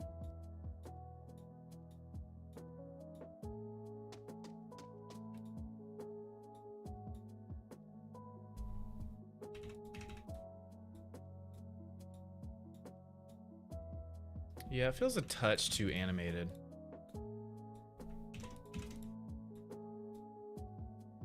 I like that though. Remember, this is on mobile too, so it's gonna be tiny, so you need to actually see some interaction. Chaotic, welcome to the stream. Make the player wobbleable. That is a fun word, wobbleable. So sorry guys, that was probably really loud. I banged the mic. Oh, by the way, welcome to the stream, Addy the Baddie.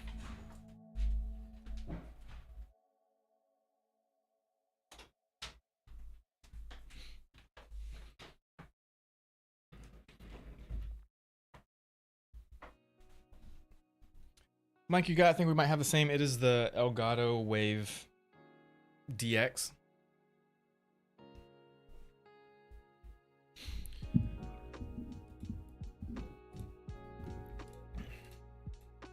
Okay, so that feels good on the dumpster.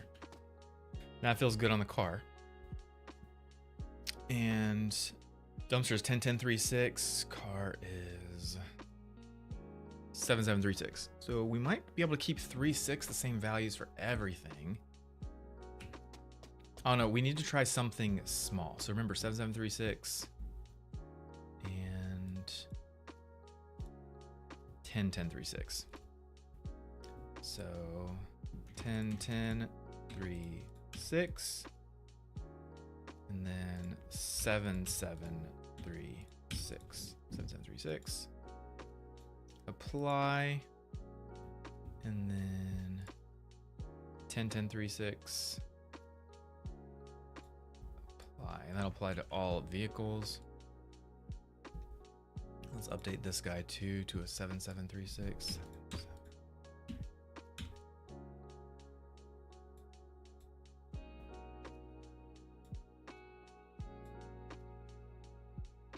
Okay.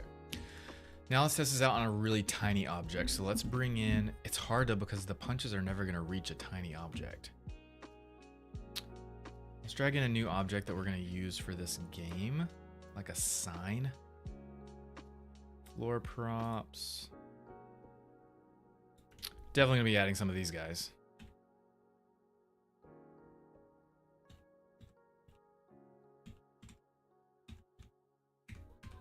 Bus stop.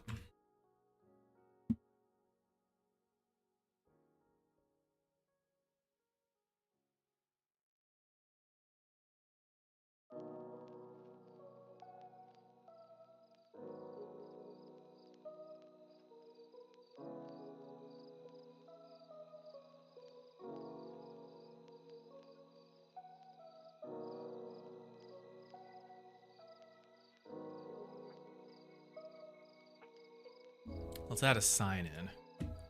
Let's do that. Road sign is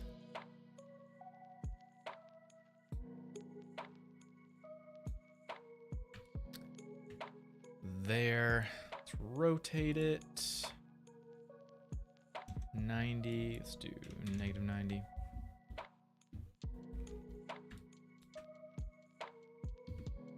Let's do that. Okay. Add that, and it's only one object, correct? So add it to damageable object layer, and then add object damage. And let's copy the same values as this guy.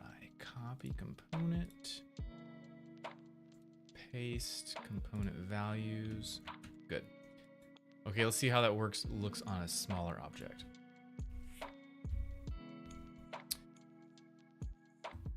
Well, we've got 13 viewers on Purple. That's awesome. It's just not updating on Stream Focus, but up on Twitch Native, it's showing 13. That's awesome, guys. Thanks for being here. Okay, let's test out. Oh, sign's way too high, I feel like. Dude, that looks cool. The sign wobbling when you hit it. So cool, dude.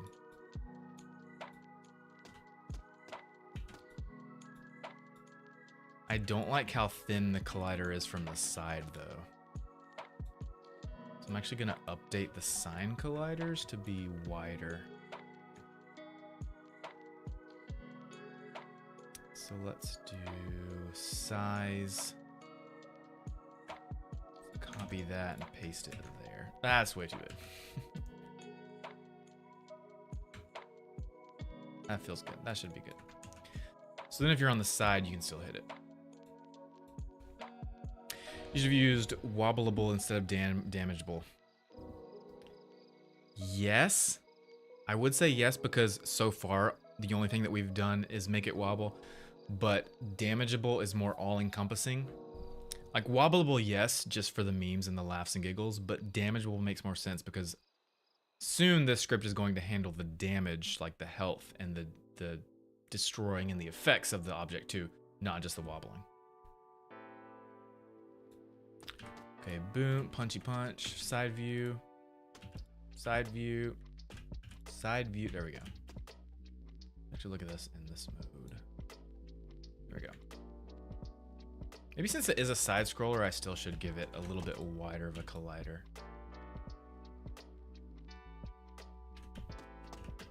No, because like we don't want to get blocked by it. Like this feels good. I feel like the sign is too big. Are we gonna need to scale down these signs as well? Let's see. Road, man standing next to road sign. Images.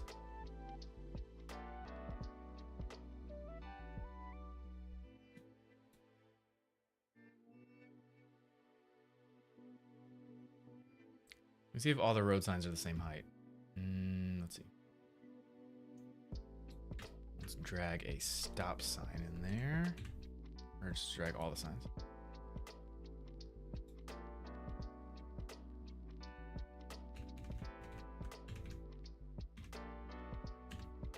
Definitely have a lot of no parking signs. You guys can't see it because it's all the wrong way around. Where's our stereotypical stop sign? Hope there is one. Otherwise, we just make it. There we go. Okay, so all the signs are the same size. Let's actually rotate them all to 180. There we go. Now let's check the height based on this reference.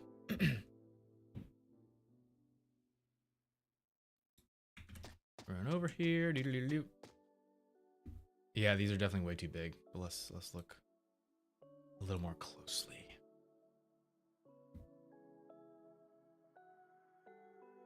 Okay. Actually, according to that image, not. Those are handheld signs. That doesn't matter.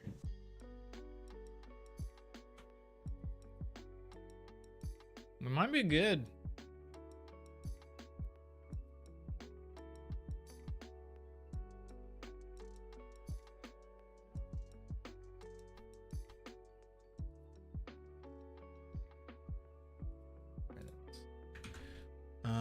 People walking on city street.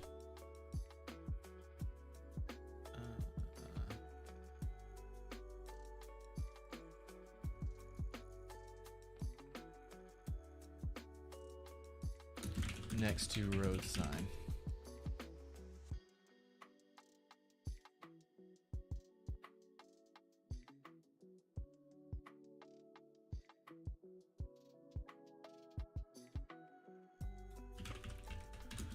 Street road signs. People.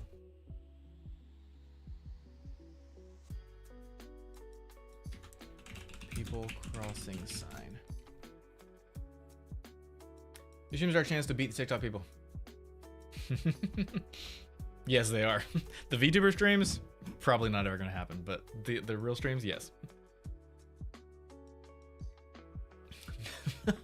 Milky says, "You weren't a real Lego minifigure? What?" No, I am a I actually am a real Lego minifigure. This is the VTuber setup. This is the VTuber setup. Really impressive, huh? Yeah, the Lego stuff is real. This is what's not real.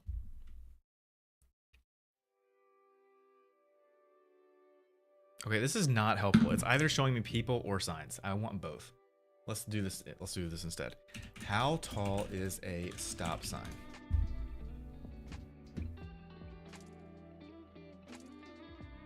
Stop signs in the US are generally mounted with the bottom edge 7 feet above the ground. And in urban or business areas for visibility, 5 feet high. So the bottom should be 5 to 7 feet high. And drip, I believe, is 6 feet. So that's like probably right. They could probably be a little bit smaller, I feel like. Even if they are technically the right height, I think it looks too high. What do you guys think? Yeah, I'm pretty sure. Yeah, Boom, are you impressed? Like, you're like, Boom. I think I might have to take your title of, what was the title for your VTuber that you're making right now? The best VTuber in the world? Most complex? What is it, Boom, that you call it? Pull up your stream. Bet I can find it before you answer in chat.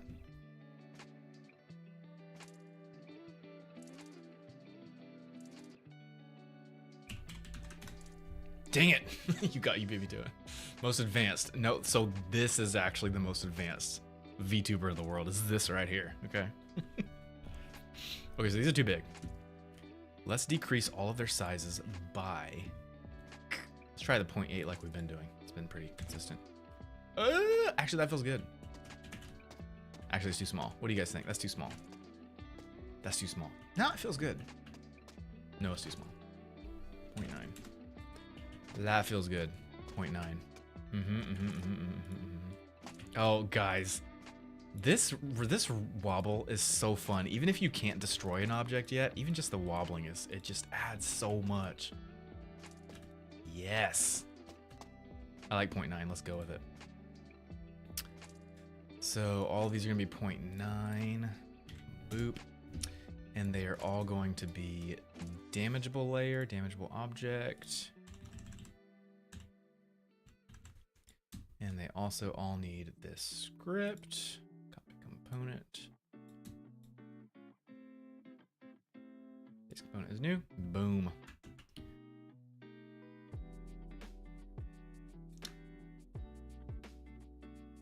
Speed limit 30? That feels like it. No parking. Oh my gosh. Let's put a no parking sign right next to this taxi. That's hilarious. I also need to update the box colliders on all these to match the road sign. So the width we were doing what? Let's do like let's do 0.4. 0.4 for all of the widths. Boom. And then let's apply those colliders. Are you kidding me? I can't apply them all at the same time because they're different.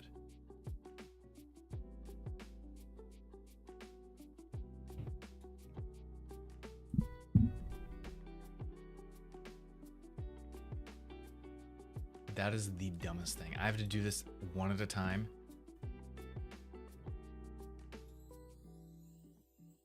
Gosh, dude.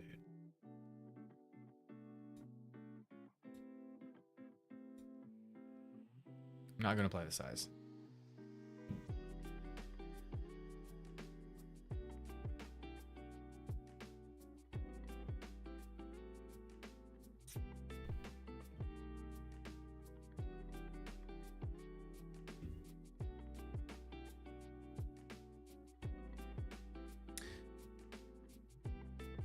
Actually, I don't technically need to apply any of these because I haven't added any into the game yet.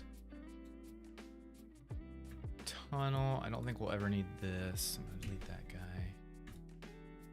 We'll need those two. I like the speed limit and I like the one way. I like the parking.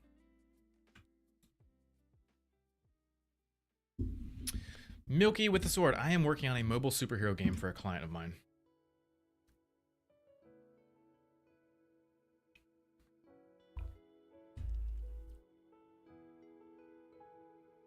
Thanks, Milky. Hope you have a great day.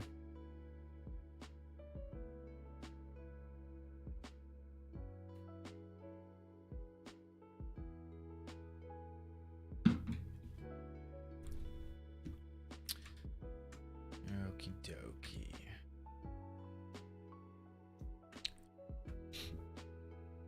I'm gonna figure out how to do this. I also need to, let's see, close this out. Props. Buildings.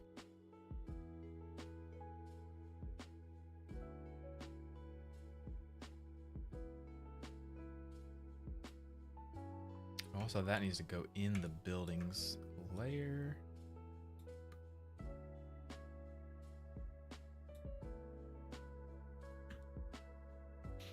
Okay. We got to figure out what we're doing with this damage script.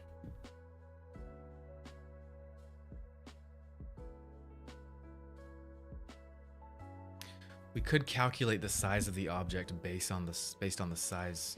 Like we could calculate the mass based on the size of the object. Based on this right here.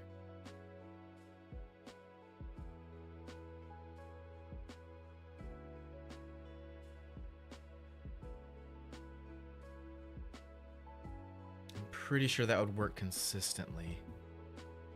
Let's look at another object we may have. That would be small. But it would be very little movement because it's heavy.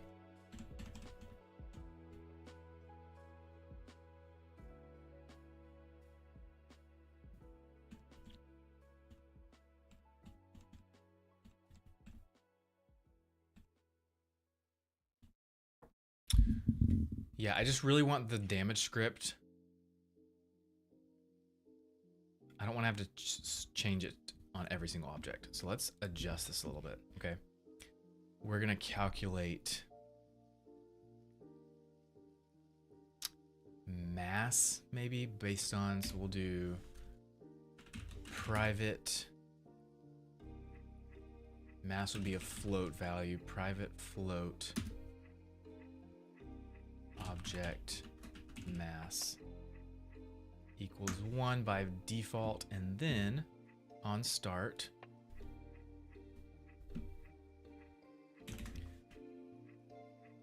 make a new method, public void calculate mass. Let's do weight, calculate weight based on object size. But we can't do based on the scale. It needs to be based on how much space it takes up. We'll see what autocomplete gives us, but in here we need to calculate, and then here do object weight, and we're going to use that as a multiplier for everything. So object weight, boop. That's exactly what I want right there. Object to move, get component renderer, bounds, size, magnitude. Yep. And then let's just print, let's display what that is. So object weight, let's private it, or public it, sorry. And then let's see what it comes up with for each object.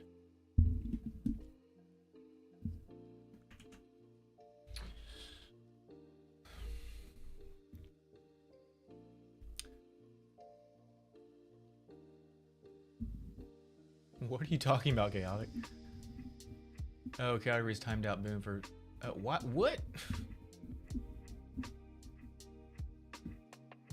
What happened?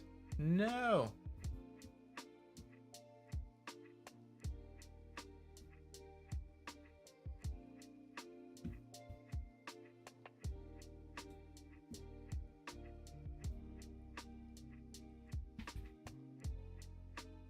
Why did Boom's messages get deleted? I went to tap on follow and it was next to timeout button and hit it by accident. Oh, okay. No worries. No, don't do it again. Well, at least it doesn't delete in stream focus, so at least it stays here on chat. Little Pixie 314 from Higher Lightning. You should put goons on top of the building and then they jump off and try to get drip. That's so dangerous. They would get hurt if they jumped off a building. Little Pixie 314 is my wife. No, we'll definitely have goons on top of the buildings that drip is going up to, but them jumping off, it's a little bit morbid and out of scope. Isaiah, what's up? Welcome to the stream. Yeah, we are working on damage effects to the objects now. And let's see what it came up with for these objects. Let's see, object weight 3.6. The car object weight 6.1. Yeah. And then these road signs weight 2.4. Yeah. We can definitely use that. Cool, cool, cool. All the signs should be similar. 2.49, 2.54.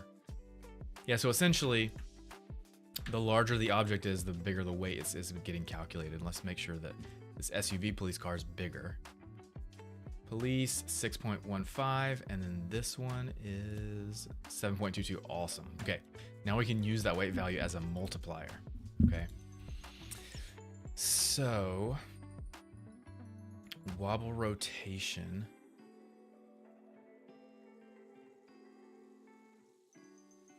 I want to set these values not in the script.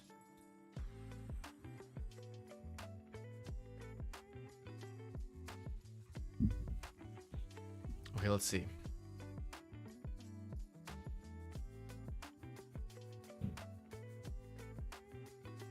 We're not in the inspector, but in the script. So we'll keep it public so I can see what values it's setting it to. But calculate weight based on object size. So then object weight is that. And then max angle equals 30. Why 30? 30 divided by object weight. 520 with a minimum and a maximum.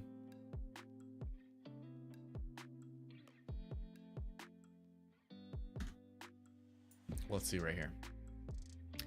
The police car value that I have for max angle is 7, and it calculated a weight of about 7. We can't do weight equals angle because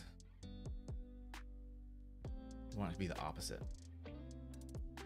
The more weight, the less angle.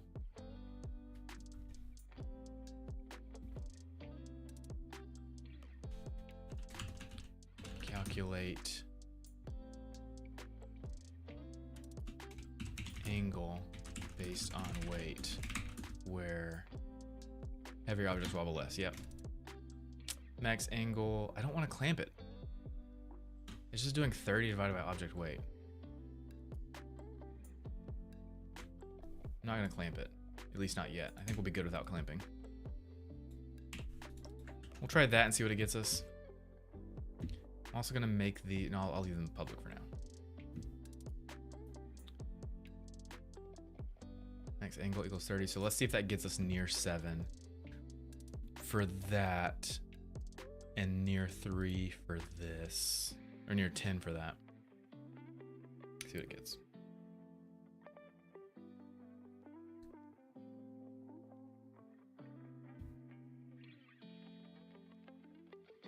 Eight.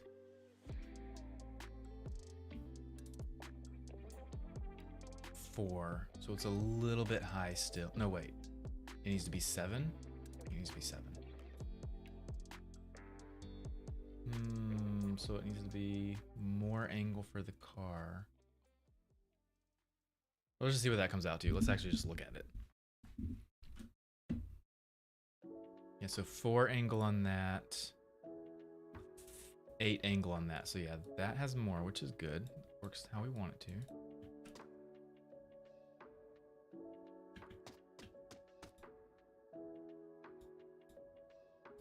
It feels like a good angle amount. Then over here, let's check it. Yeah, I feel like it calculates angle pretty well based on the weight. Okay. And Now let's see. The wobble time we have as the same, I believe. Yep, wobble time is the same for both. So I'm just gonna say wobble time equals max angle. For now, the same value as the max angle. Oh, wait, hold on. Wobble time is for how long it wobbles.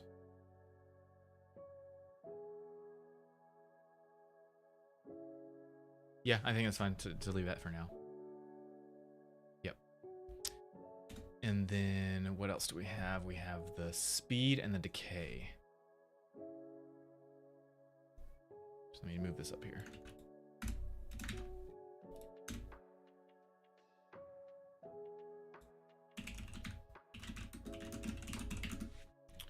Okay, and now calculate, what was next? Decay, speed and decay. Calculate speed based on weight where heavier objects wobble slower. Yep. Speed equals 20 divided by object weight. We'll try that for now, see what it comes out to. And I think we have the decay as twice the value of the speed every time. Yep, perfect. That's easy enough. So decay, for now, decay can just be twice the amount of speed. Okay, so decay equals speed times 2. Yep. So let's try that value of 20 divided by object weight for the speed. Let's see what that gets us.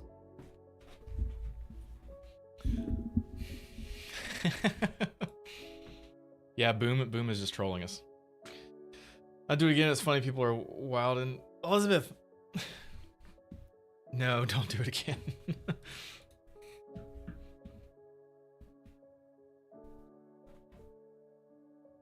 I spelled it spept. What? You're right. Autocomplete's like, what is spept? Speeped. Actually, it's probably speeped. Spepid. Spepid. Okay. Okay, what values is it coming out to? Hey, look, 3 and 6. Wait, hold on. Police. Yeah, 3 and 6. And then what were we setting for the trash can we were doing? Oh, 3 and 6 for both? 3 and 6 for everything? 3 and 6. Okay, but what's it coming out to in the code? 7 and 15 for the signs. And then the dumpster 5 and 10 might be a little fast, but let's check it out.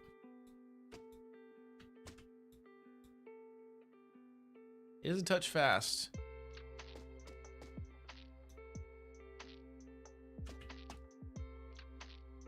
Car feels good. It's a touch fast. This. What do you guys feel? I feel like it's all a bit too fast.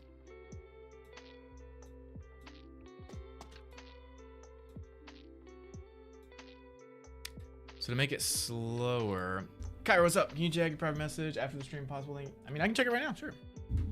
Is it on Discord or TikTok? What in the world is that? Requests.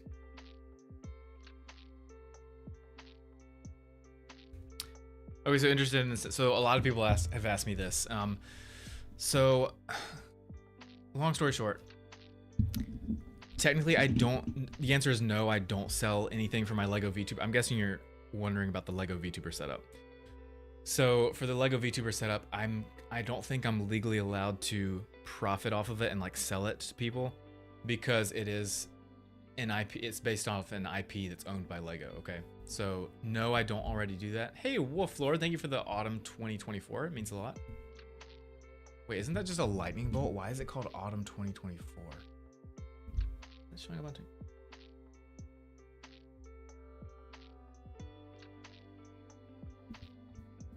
That is the weirdest glitch I've ever seen. So that is called a lightning bolt, but it's showing up in Stream Focus as autumn 2024.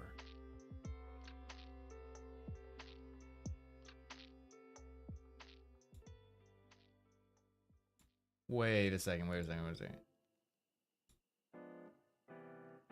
Okay, you guys gotta see this.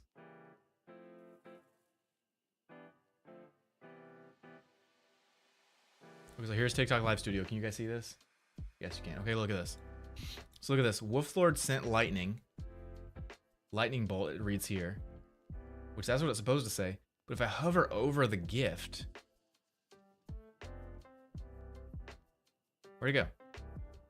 If I click on it, look at it. Autumn 2024. So at least Stream Focus is showing a value from the gift, but why? Are there multiple name values for gifts? I need to look into that. That is so weird.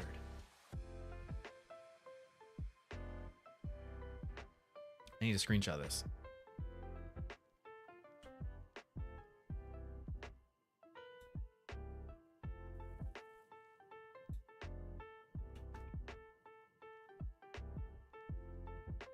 That is so weird. I've never seen that before.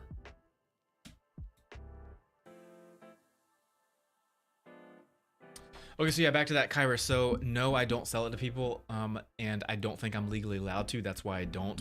There have been hundreds of people that have asked me that question or a similar question, and I just can't right now. With that said, I would like to sell it somehow, someday. I just need to first get permission from Lego. What my plan is, ideally, if everything goes perfect, what I would like to do is reach out to Lego, contact them, get their permission. They get on board with it, and then what I do is I create a VTuber app that pretty much allows you guys and anyone to use my VTuber setups that I've created over the past few years in Unity. But it's a packaged VTuber app where you guys can use it. You don't have to learn Unity or 3D modeling or anything, and you guys can use my Lego setup. You can use my Minecraft setup. You can import your own custom characters if you want. So all the tools and setups that I've been developing over the years, I could package into this app and then release it to you guys publicly, and then also monetize it for like $3 a month or $10 a month or whatever. So that's the goal. That's the dream. So I just got to reach out to Lego and Minecraft and hopefully get their permission before I do that. Thanks for the share, Kyra. Car feels good. Sign and trash can might need to be a little slower. Yeah, I agree. Okay, that's cool. So then I think we just make everything slower, because even the cars I feel like could be slower. No worries, Kyra. You know the best way to start learning coding? I'm starting slow. I want to learn Lua or allow for RBX. I don't know. Oh, for Roblox. Just watch YouTube tutorials. That's how I learned. I just looked up tutorials when I first started learning coding. Are you high key, low key, middle key Lego VTuber guy? Yes, I am. Silly Bundle, thanks for joining the stream. Rare loots acquired. What are you talking about, Boom? I have no idea what you're talking about. I'm back. What happened? Gato, we are working on the damage script. Lego is the real him. This is the VTuber. Yep. That's correct. The Lego is real. This is VTuber. Can't you have off-brand Lego VTuber? I could. Yes. Yeah, I could. Yeah, I could make an off-brand Lego, but it doesn't look like Lego. It doesn't look like a Lego minifig. And you have to, like, I'll show you an example of something that is transformative enough that you could get away with it, but I just don't like the look of it. And I'll show you what I mean by that. Let's see. Pull up in a new tab and find something. Let's see. Off-brand Lego minifig.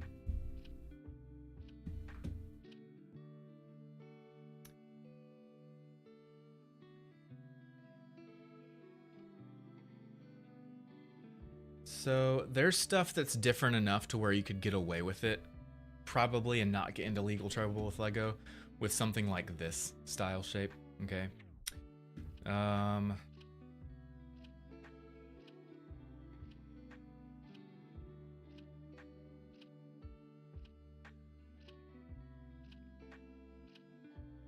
Something like, what are those old German, I think they're German bricks called? My wife would know. Little Pixie 314. Are you guys watching the stream right now? What are those toys your parents have with the little characters in them. What is that called?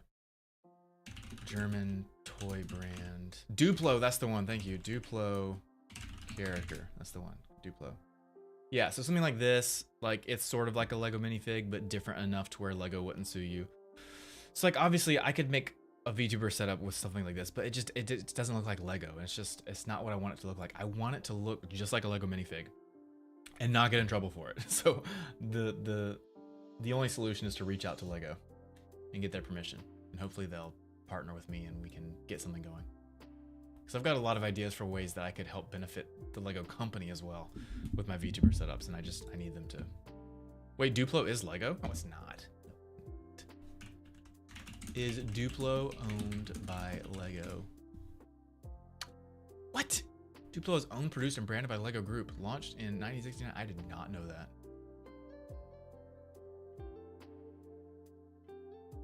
Learn something new every day. Oh, so apparently everyone knew that Duplo was Lego except for me, I guess. I guess that's how it works around here. Why am I the one streaming? You guys should be streaming and I should be learning from you guys. Kyra, that means a lot. Am I saying your name right, by the way? Kyra or Kyra? Okay, so we need the speed to be a little bit slower. So do we need this to be higher or lower value? So let's see. If speed is currently coming out to 5, let's say object weight is 5. 20 divided by 5 is 4. We need speed to be slower.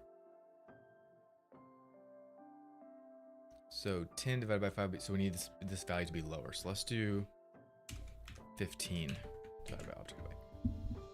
I believe, right? Am I doing that math right? So Duplo VTubers on the table? No, it's not. Too childish. Well, okay, if Lego partners with me and they're like, hey, we'll let you do Lego VTuber if you also make a Duplo VTuber, yes, I would do that, 100%. That feels good. I like that. I need more wobble on the cop car, I feel like. Maybe not. I don't know. What are the values it's coming to?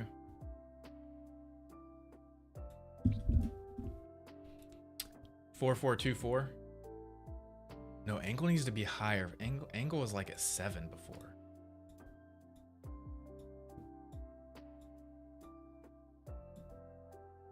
Yeah, so angle needs to be higher, which means if object weight is 5 and 30 divided by 5 is...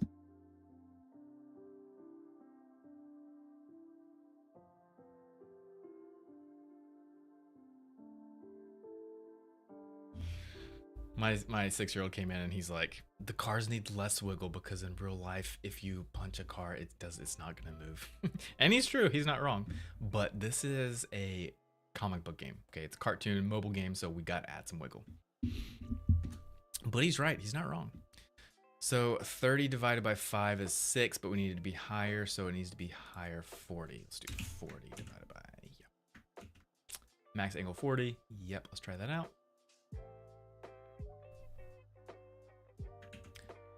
Boop. So original 7736 that we liked. Let's go try it out. Now it is 6.5, 6.5. That feels good. What do you guys think? Too much? Too little? I hope you guys did not hear that.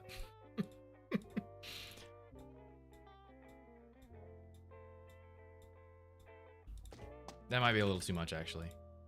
Yeah, that's too much. Maybe not. I don't know. What do you guys think? Too much? Is it too much wobble or too fast or both? I'm good with the wobble amount, but it feels too fast now. Just be a touch slower.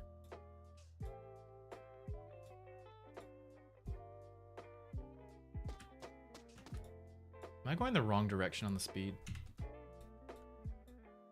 No, I'm not. It's just gonna be a touch slower. So speed needs to be 12 divided by 5 is 2. 12 divided by 5. Yeah. Mega Bloks VTuber. I mean, I'd like to make a different VTuber for every IP. That'd be really cool.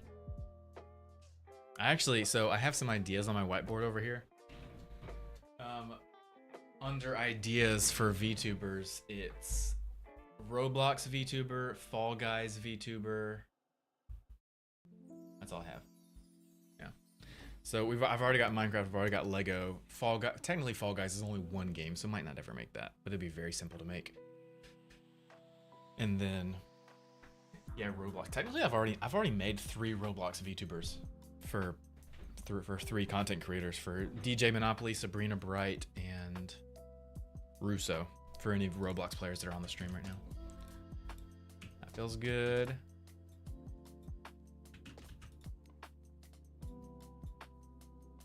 That might be a little bit too much movement. I like that though.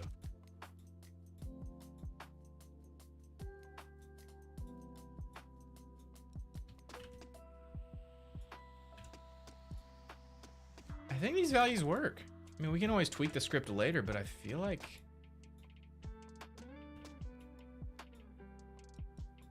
What do you guys think? Lego Fortnite against them? Yeah, I definitely want to. I want to play Minecraft more. I want to play Lego Fortnite more. I just have so much going on, guys. I have so much going on. But I do want to do the gaming stuff again for sure. I want to get back into that.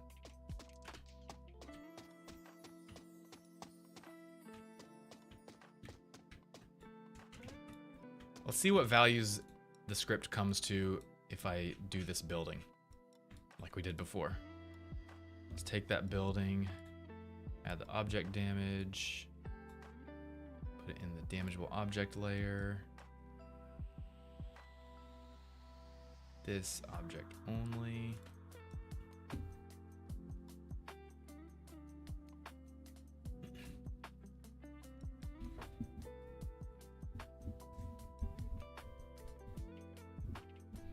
Deep Quotes, what's up? Thanks for joining the stream. I'm doing good. How are you? About to put his name in the credits to know what we do without their knowledge. I know, right? Okay, let's check this out. The building. Whoa. Yeah, that does not work. We can't rely on the script for the building values. Is the speed. Maybe we should actually clamp the speed. So speed is 0.6. And what's all the other stuff? The speed is 1.9. We had speed originally to 3. And these, let's actually clamp the speed. Speed 3. Yeah, let's clamp the speed. So speed equals math F clamp. Okay, where's my clamping? Clamp.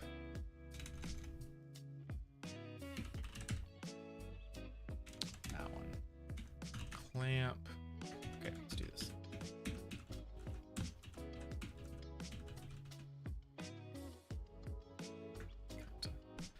Math F clamp.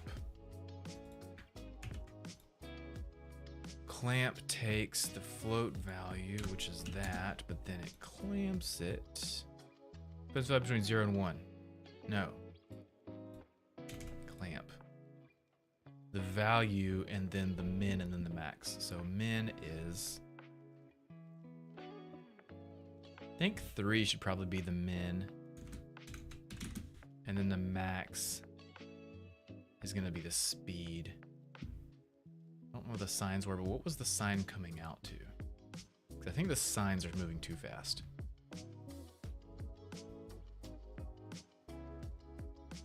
$4.8. Let's just clamp it at 5 for now. 5F. And then max angle. We should probably clamp those two. So I guess the autocomplete was right. We should clamp this. Copy. Math F. Clamp. That. And then a min angle of... If it's the size of the building, that can be really small. So min angle 1F and then max. 90 would always be too much. 45 degrees. Probably 45 degrees.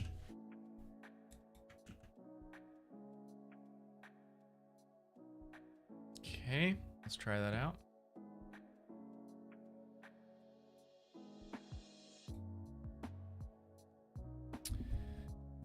Oh, cool. Deep quotes. Is this your first stream? How'd you find my stuff?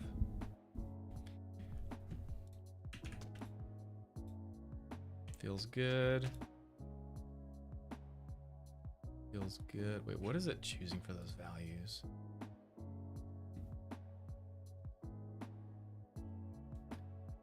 Six and a half, 3, 6. 10, 10, 3, 6. So more angle. Yep. This dumpster. These guys. It's fine.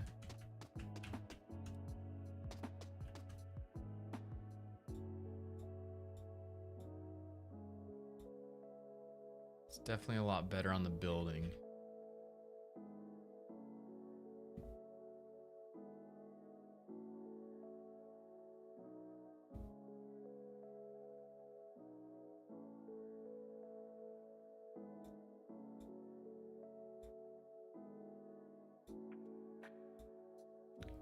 Object weight 19. Object weight 6. Let's do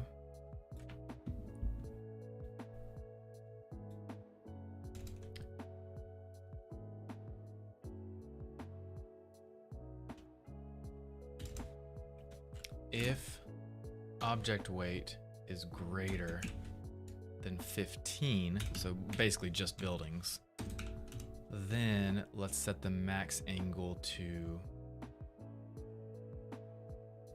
1. Max angle equals 1 degree. But even that might be too much. Else. Or let's do this instead. If object weight is less than 15 weight, and do the other code, else do that. So then put this there.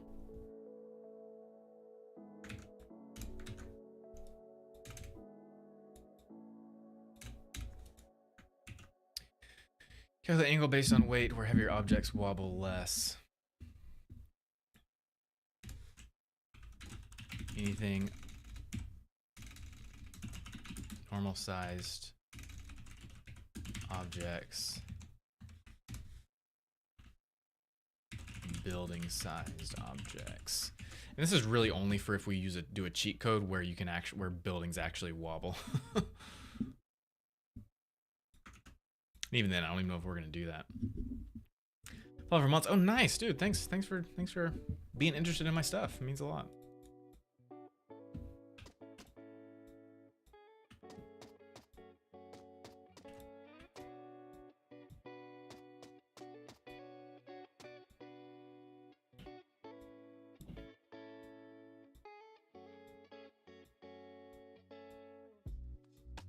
Even less on the buildings. Just to be like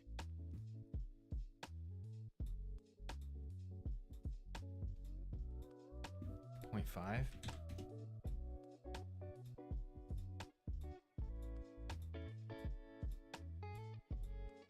Yeah.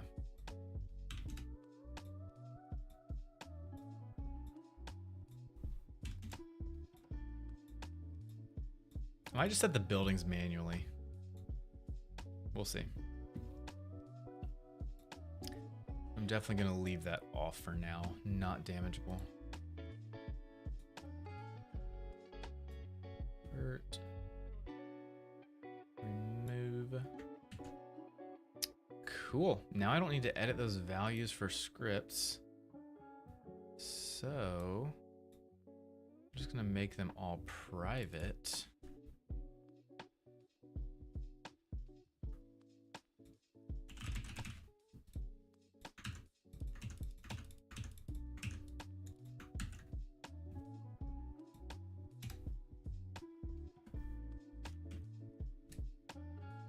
Then I should still show up now in the inspector.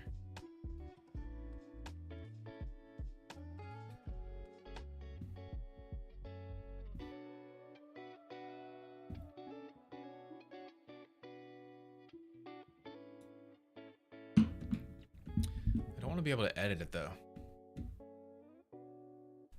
Unity show value in inspector, but not editable.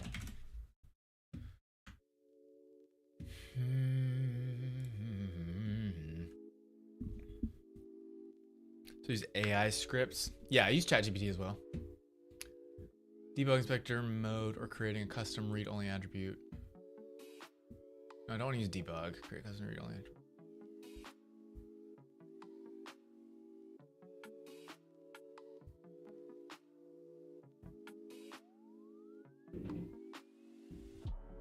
I'll just leave them all private for now.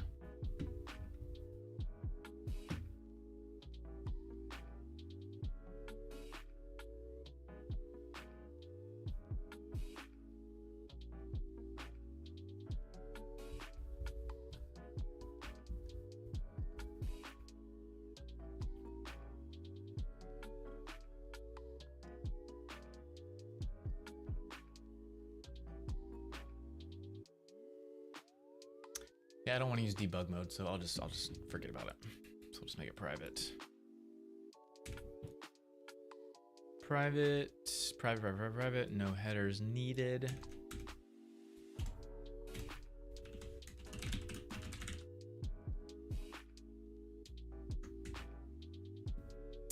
Okay, so we are good on that.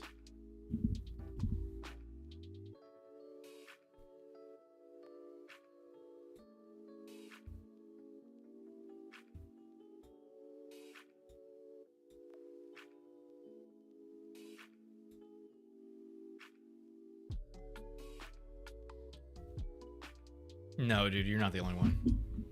Even like super experienced coders these days are still using AI. Thanks for the share, Dave. Means a lot. Read-only attribute. Yeah, I saw the read-only attribute on that Google search I just did. But I have to make like a custom script to show it and stuff, and I'm not gonna do that. It's too much trouble. It's not worth it. Okay, so let's go ahead and start applying that to other things too. So let's do the taxi car. Now we can just simply add our object damage script and then that there, and then put the layer to damageable object. This object only. Let's make sure that works.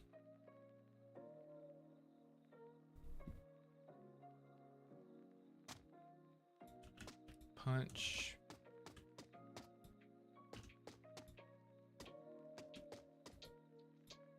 What?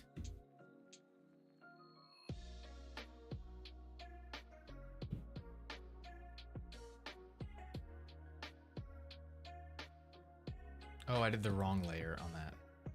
Dummy.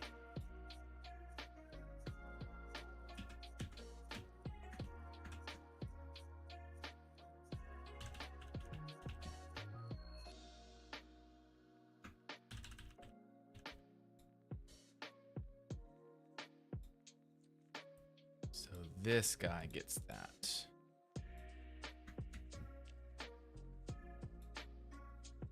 Maybe instead of setting it every single time, maybe I should set it in the script. That would go a lot faster. Punch. Punch, punch, punch. That looks really good. I love the rotation now. I think it's...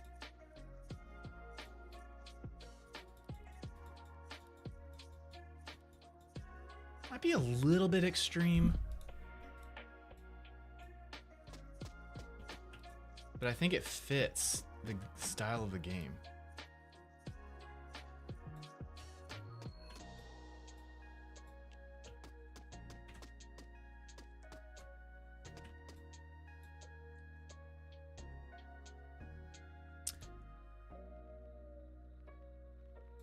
Yeah, I think I want to set the layer in code. I'm just trying to think if that's going to come back to bite me on anything else later. Any other objects? It should only ever be the object to rotate.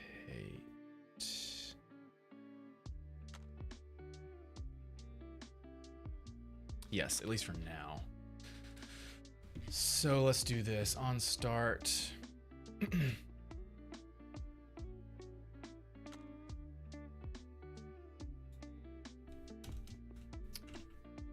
Set object to move object, layer to dimensional object, object to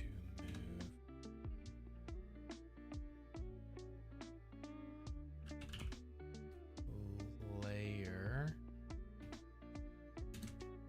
equals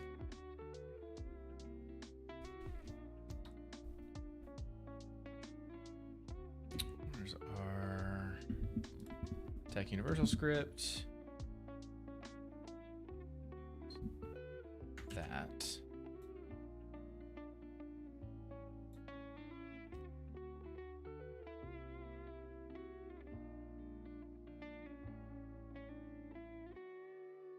I'm blind. Where is it?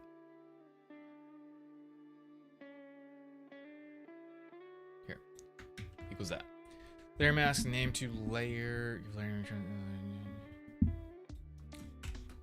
Close that up. Mr. Tracay, what's up? Welcome to the stream. Wobble Flexus, the game well reminds me of Streets of Rage. Streets of Rage.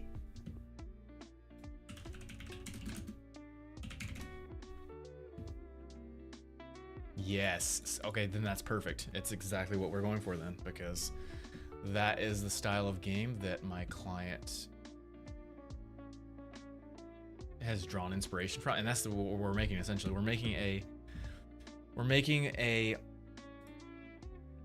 the vibe is the old side scroller retro games like Streets of Rage, like Street Fighter, like Power Rangers, Ninja Turtles, those types of old side scroller games, but with a more modern 3D look to it. So yeah, we're perfect. Thanks for the follow, Mr. Trick. That means a lot. How'd you find my stuff? How'd you find my Twitch? Okay. So I believe now we don't have to set the layer every single time. Set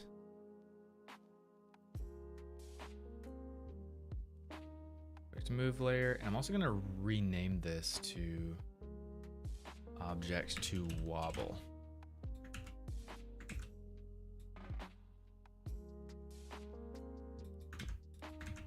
Because technically we're not moving, we're moving it, but it's not moving the position.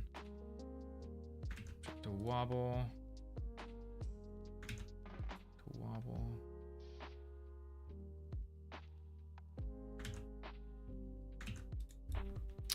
And in a second, we'll add some health to this as well. Okay, so that's set. I do think I'm gonna have to drag in all those things for what we just did before. Okay, so taxi, yeah, I gotta redrag it in, that's fine. And now we should be able to reset this, revert.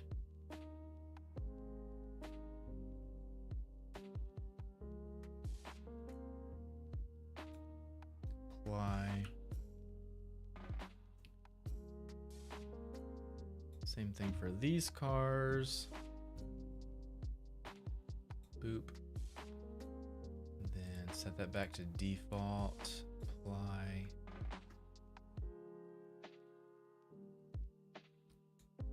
Apply. SUV. Set that. Apply.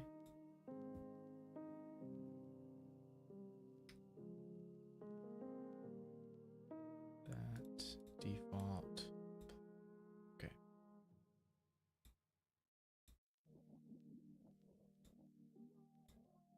Okay, those are good, and then all these signs. Signs default.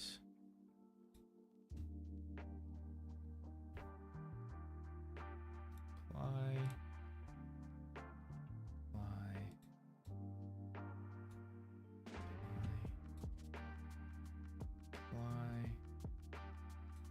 Okay.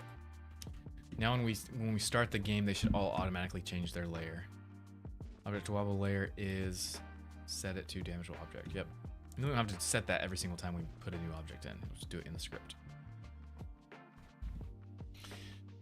I'm doing scrolling YouTube, but the chat function on YouTube it will suck. So does the Twitch comments in your chat overlay. So okay, cool, yeah.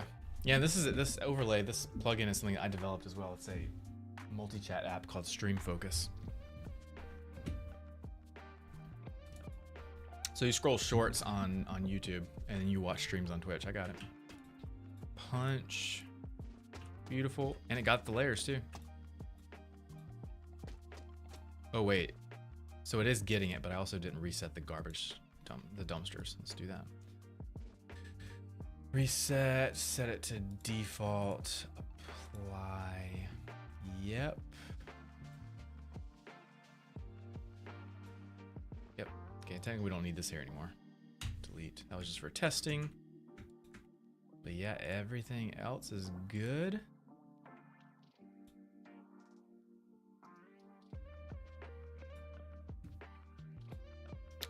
Why is that?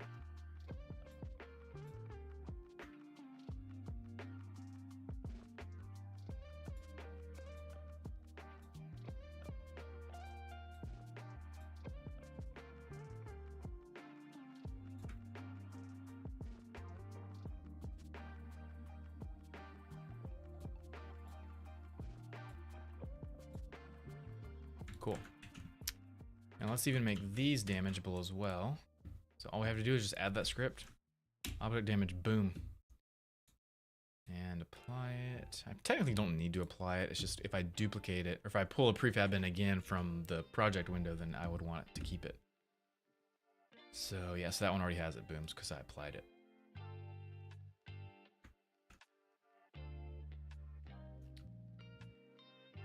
Don't think we should make the streetlights damageable, but let's do it just for funsies and see what it looks like. Object damage. It's probably a bad idea.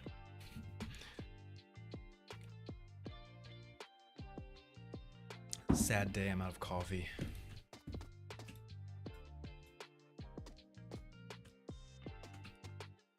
I actually like it.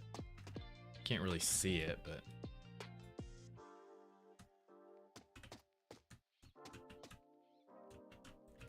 and we can make it so that like every object, if you hit it, it wobbles, but won't necessarily take damage and eventually get destroyed. Only some objects will get destroyed.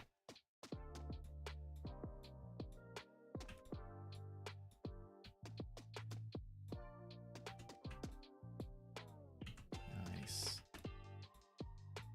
Nice. All these cars needed. This needs it, of course, too. We need to add it to all these cars.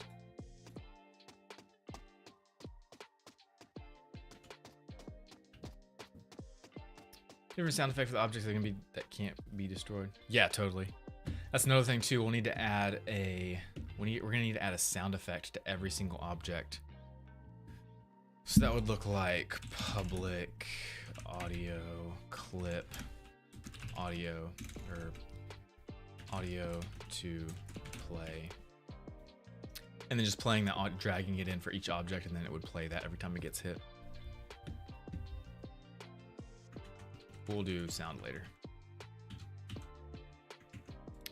Save. Okay, let's go into here. Start adding it to these cars. Damage. Is that the right piece? Yes. Boom. So that's done. Let's apply it though.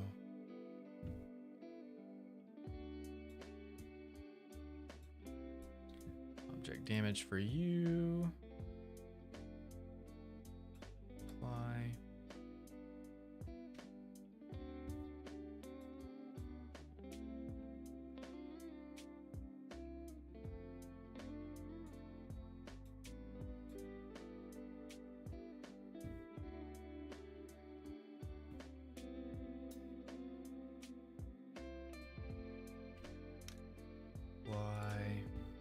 We add the dance cheat code that will make everything wobble. I would like to.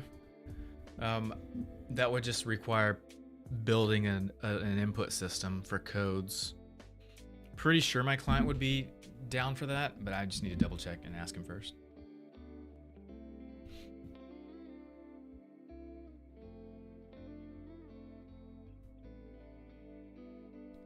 I know he would be fine with it. It's just, is he willing to pay for it? That's the main question. And I guess I could put it in my own time and it wouldn't take too much, but if I can get paid for doing it, I want to get paid for doing it. So, boop. Apply. Okay, so all these cars in here are now damageable, except for that guy. I don't think I want to make him damageable. Also, the cars are super important to the level design, as in like these cars help block that street. So I think I might make it, like the client wanted everything damageable, but I think I might make all the cars wobbleable, but not damageable. Like you can't destroy them and get rid of them. Super awesome. I love how just the top part wobbles and not the tires. It adds so much to the game. That's a little extreme.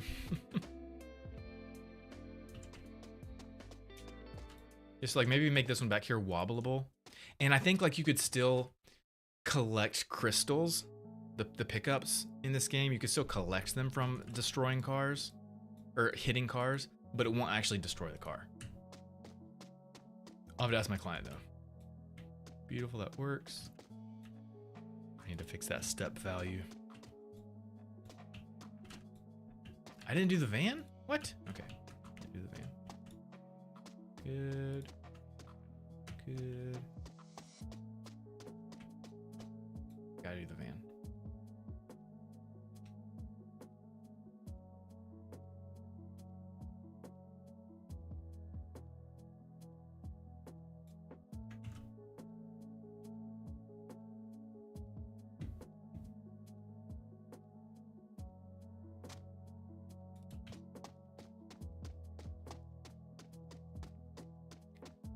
Cheat code, objects dance when hit.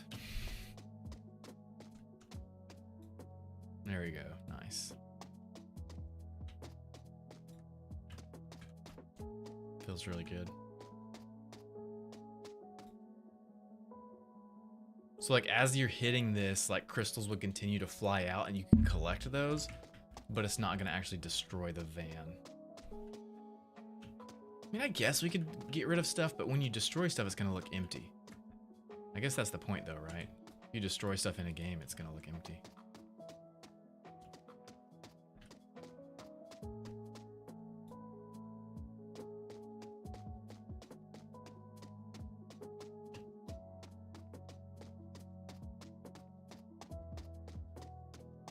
Still, like, my favorite part in the whole game.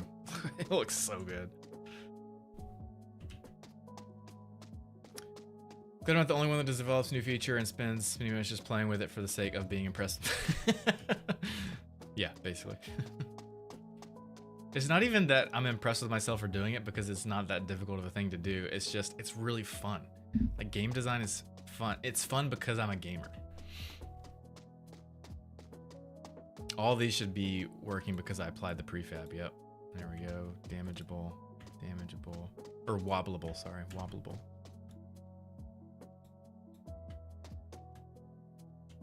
Ugh, I want to add sound effects so bad. That would be like the next cherry on top. Or icing on the cake. That sounds better.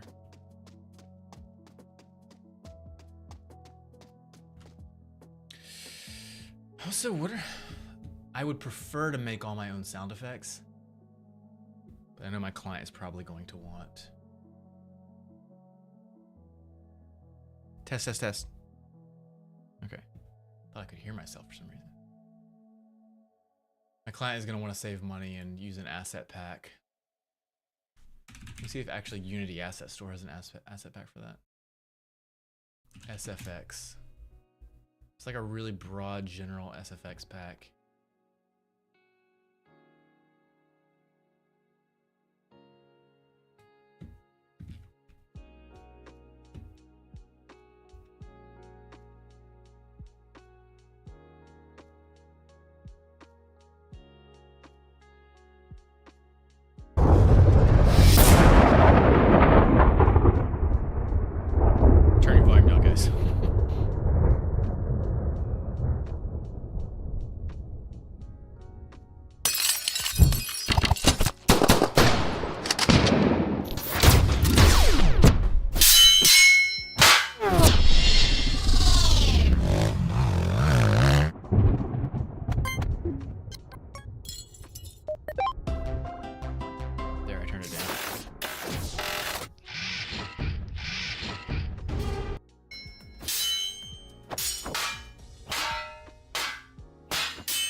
packs. That's what I want.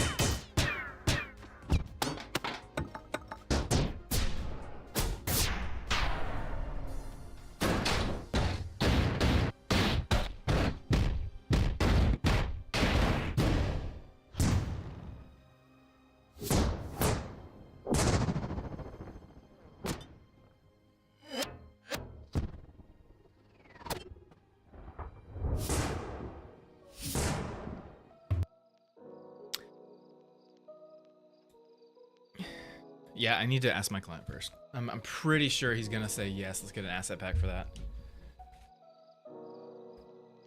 But I'm gonna need to talk to him first and do some research on that before we start working on sound. And that's another thing too. I'm leery. I think leery. Yeah, leery, wary, suspicious, distrustful, hesitant. Yeah, I'm leery and hesitant about asset packs, especially sound ones, because I'm quite confident a lot of people that make these sound asset packs out there are actually they're just ripping sounds from other games or movies or something and then selling it, and we definitely cannot use that. And it might get past the quality control of these asset stores like Unity Asset Store, because I know Unity Asset Store doesn't allow stuff like that, but people could still rip these from other projects and you would never know. So I need to really make sure I do some research on what we're using in the game. Number one, don't want to make it super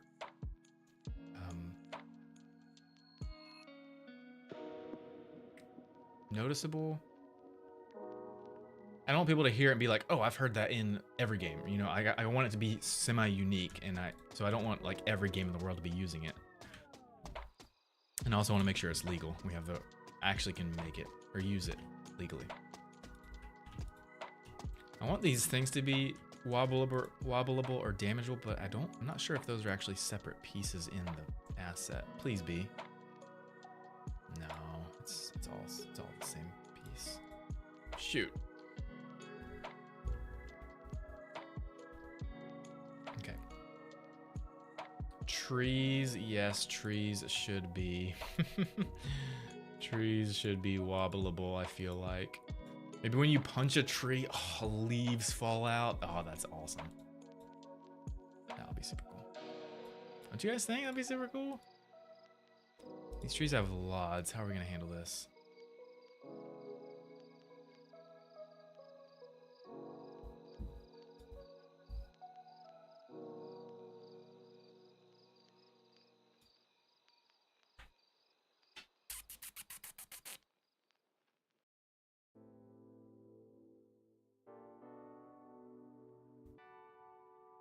You just add an object damage to both parts. That would make sense to me. Doot, doot, doot, doot.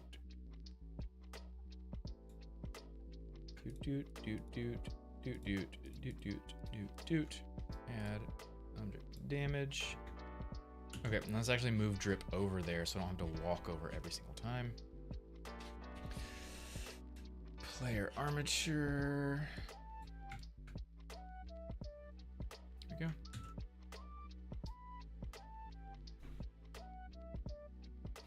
Is she making a boing, boing, boing?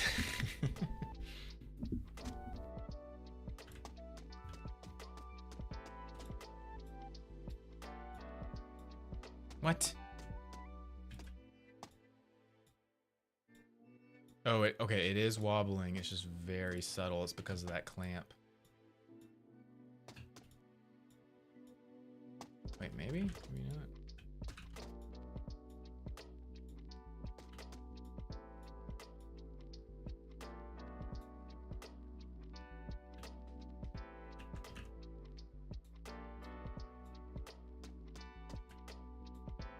Yeah, it's wobbling. Yeah, that works. Did I not do that, tree? I did.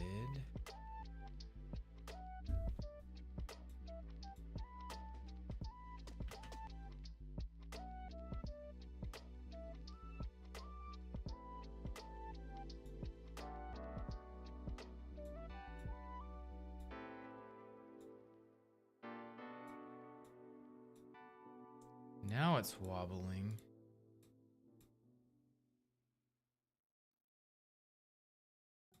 That's super weird.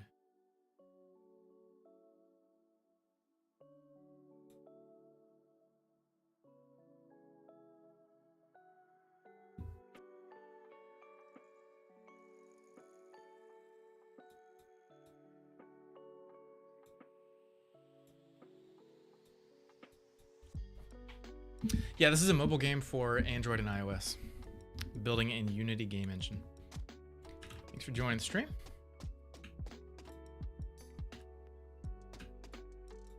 Just like, it's not... Okay, there it's working. It's just... It's not landing every time. Okay, it is. You just can't see it.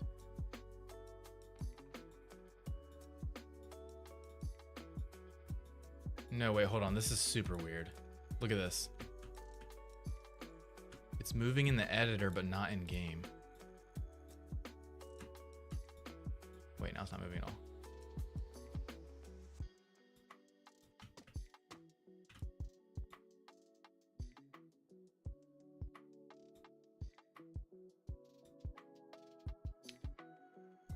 Can you guys see this? It's really small. But down here, in the editor, oh wait, now it's moving. It's only hitting one lot at a time. I think it's because they're interfering with each other. Why is a lot even staying on?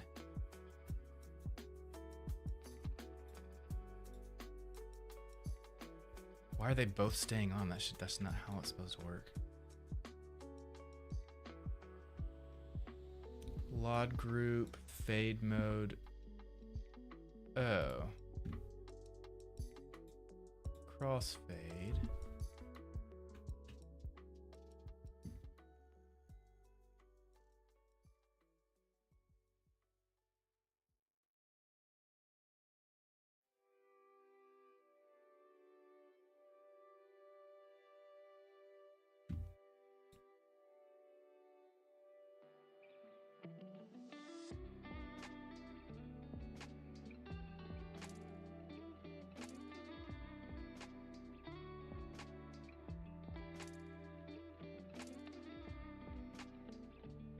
I feel like we don't need LOD for these trees.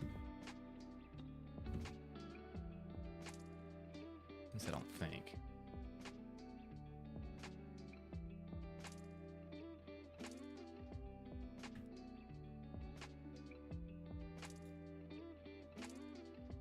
$250 versus 206 tries? No. 600 versus minus 700 versus? No, that's useless. LOD is useless on these trees.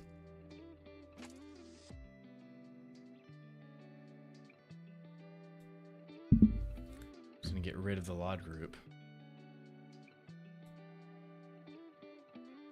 Or let's just do this. Yeah, I'm just gonna get rid of it.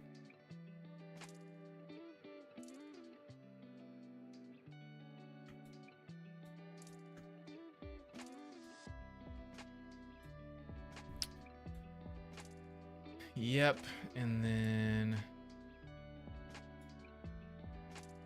keep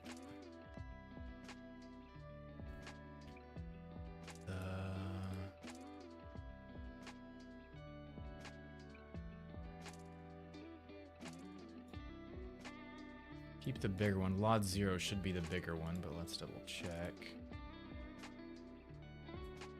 Yeah, so keep LOD 0, get rid of LOD 1. Remove that, component, and then turn it off. Okay.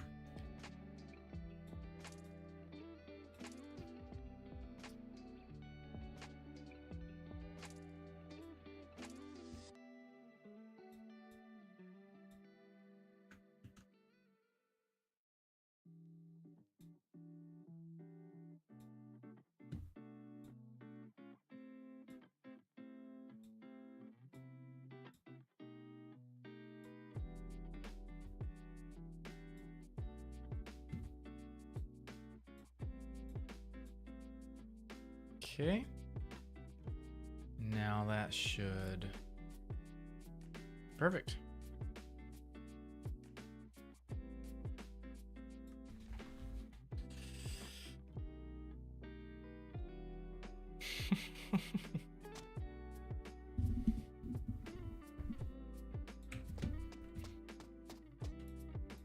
Boom. Works every time.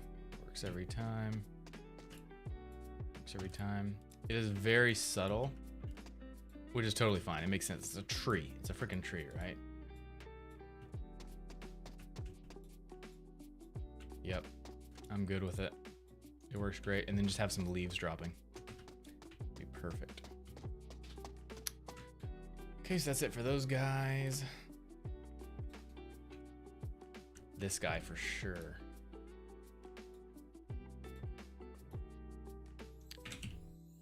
I searched for wobbleable. Object damage. There we go.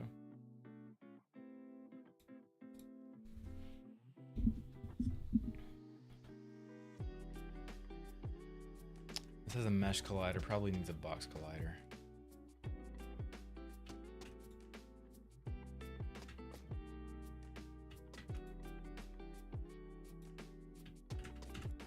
It's not landing every time.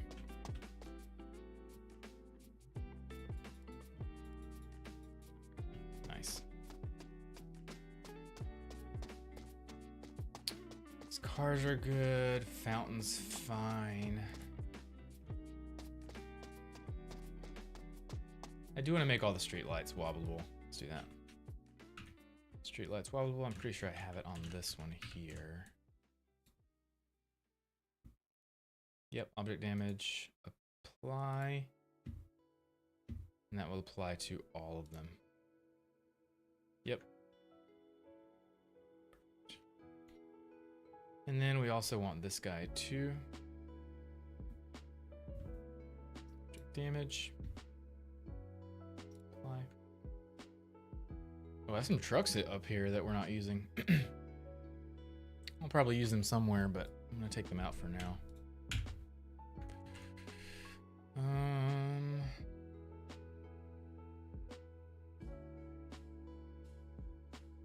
Okay, next section of the level. Oh, these cars. For sure. Damage. Boop. Apply.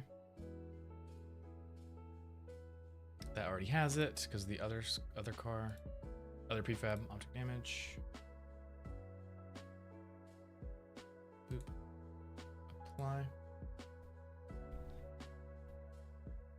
Hey B, how's it going? This looks hard to do. I mean, you do something long enough, it becomes easy, like second nature. This one might be tough. Let's see. Vehicle truck. That's a tire. Yeah. Is there actually a piece that we can rotate? Oh yeah, so that'll work the same. So just add that part, object damage, and then drag this in, apply. But can we damage and wobble this part? That is the question.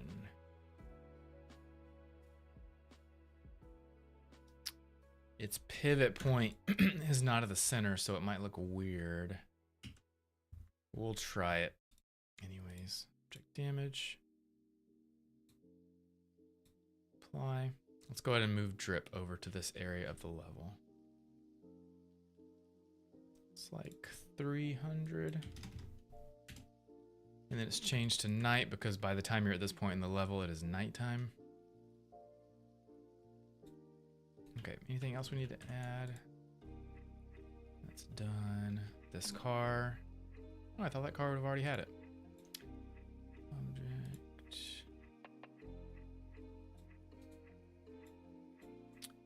This thing.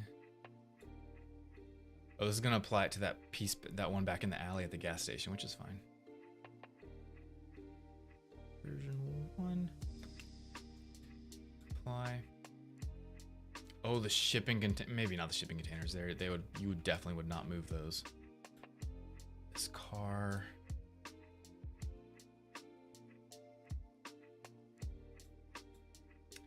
I believe that's it. The lights on the dock. Yes, we want those.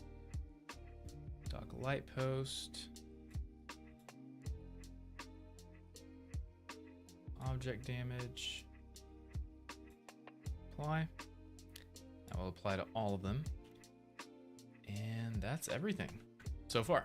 We're about to put in all the little details in the level, but let's test out what we already have so far.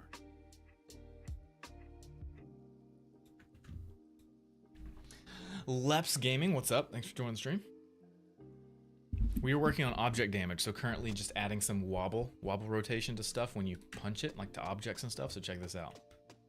Boom, boom, boom. Oh, that looks so good. Truck, car, those are good. Let's check out these items.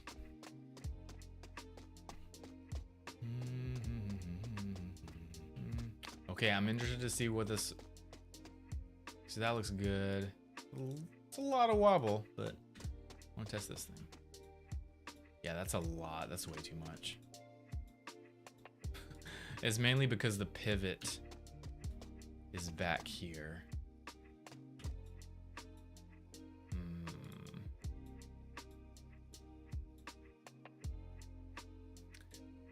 Might just make the whole 18-wheeler not wobbleable, because it is just really big. That'll work so nicely. Love it. That works great. That works great. Don't need the shipping container. Ah!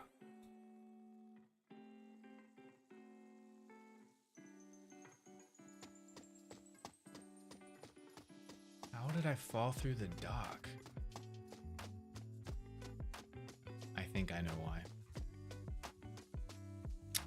When I re-exported the dock, I didn't export the collider.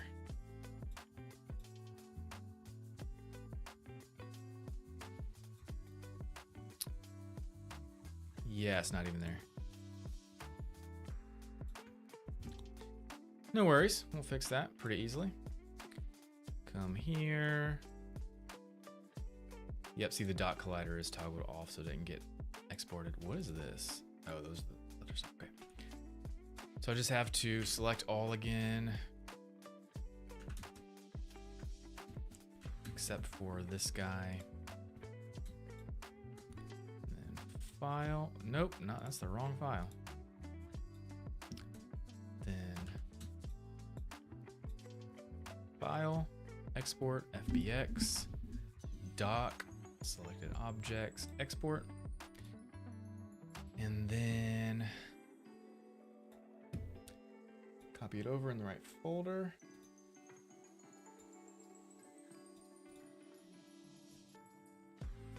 Copy, paste, replace, back in here, added it back. And it's already off correctly.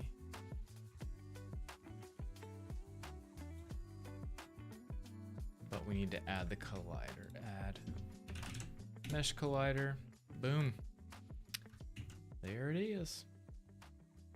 Problem fixed.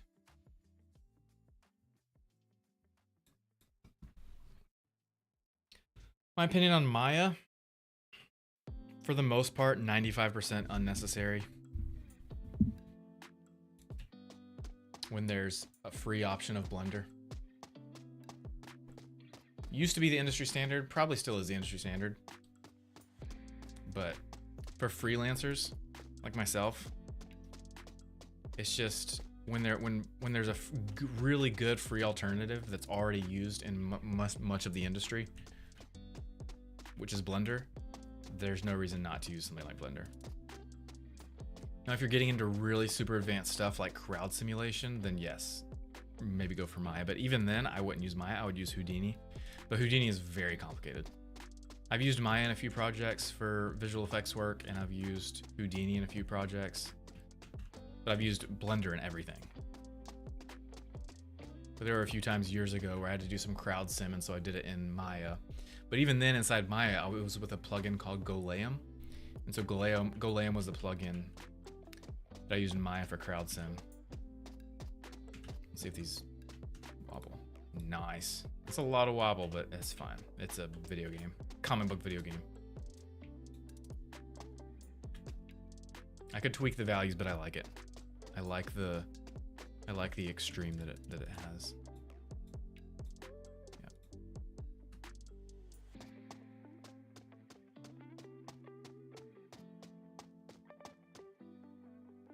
Professor's making slim right. Were you the one that sent me a message about that? Someone sent me a message a few weeks ago saying, "Hey, what are your thoughts on Maya? My professor's making me learn it." Here's the thing, if after college, if you're going to join a VFX studio or an animation studio, they're likely going to be using Maya, but they'll likely be using Blender too. And if you're able to get a job in a studio, then yeah, it'd be nice to know Maya. But if you are not able to get a job in a studio right away, what you're going to have to be doing is freelance work, contract work. And in those instances, you need to penny pinch and save as much money as possible. And that's going to mean using Blender for free, because Maya's expensive. It's like $100 a month, I think, is the subscription model. Maya cost per month. And if the studio that you're working for is footing the bill, then that's totally fine. Use Maya. But if you're freelance and you want to use it yourself, $255 per month. That is way too. That's like $3,000 a year. That's just too much money. You can get cheaper with an annual plan, which comes out to around $168 per month, but still, Blender being free, no. If you're doing freelance 3D work, and plus most of the stuff that you make in Blender, you can just import into Maya. So like that doc that I made in Blender, this doc, I exported it as an FBX file, and you can import the FBX in Maya and then keep going from there if you want. So the majority of stuff, so 95% of stuff, you can just do in Blender. The only thing that you could do in Maya that you can't do in Blender is like really advanced rigging, like super advanced rigging, okay? You can do plenty of rigging in Blender, but Maya would get you super advanced rigging, but again, it's hard, it's complex, and then advanced simulation stuff. But even then, I wouldn't be using Maya, I'd be using Houdini.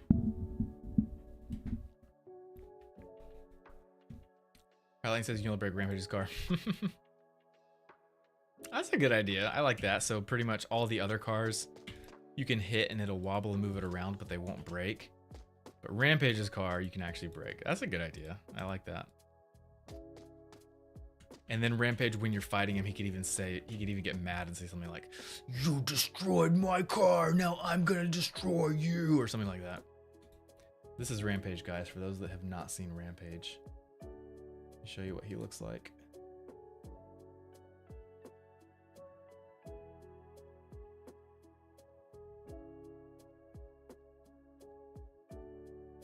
This is Rampage.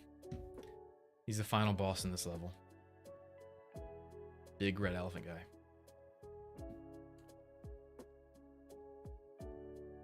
Oh my gosh, it's 1:30. I gotta go make lunch.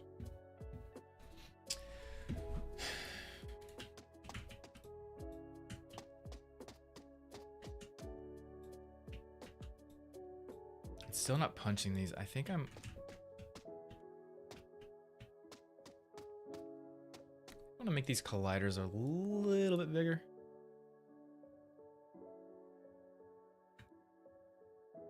Yeah. Box collider. Size 33427. So we'll do like...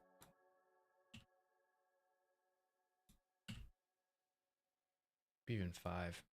5. 5. Yeah, then it's easier to hit and then it's less easy to run into. So let's apply that, and then all the prefabs will get it. Yep, cool.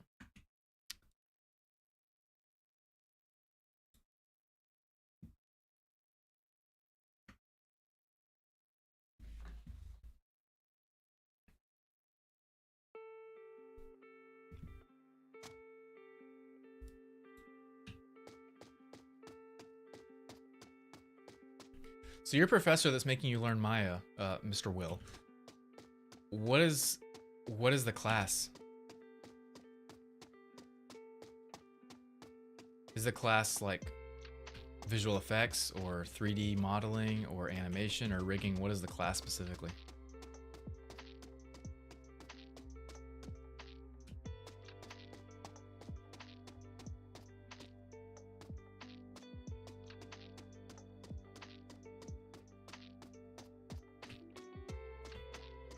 Yep, this feels a lot better. Now we're not actually intersecting either, and it's easier to punch.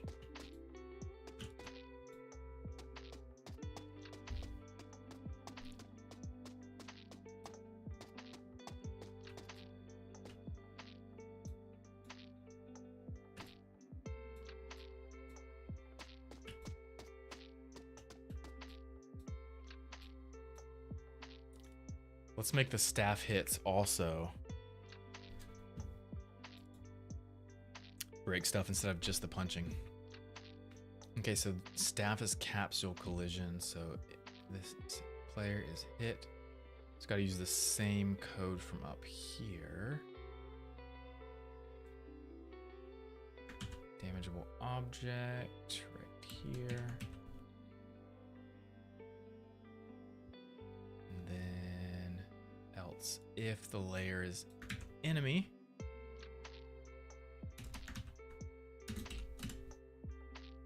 This code.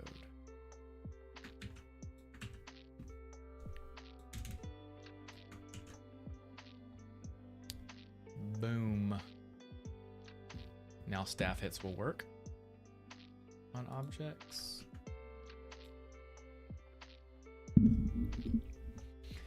Oh man, Will must have left. I was really wanting to know what class that was for.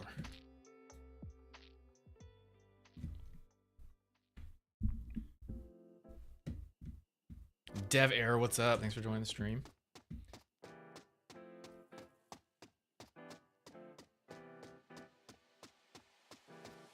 Okay, so punch works. Now let's try staff. Yes. Staff hits now work too. Cool.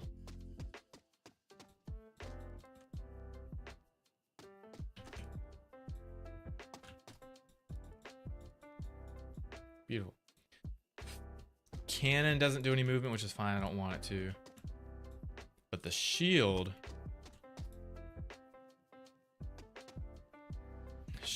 should. Why is shield sticking to the vehicles? It should just be bouncing.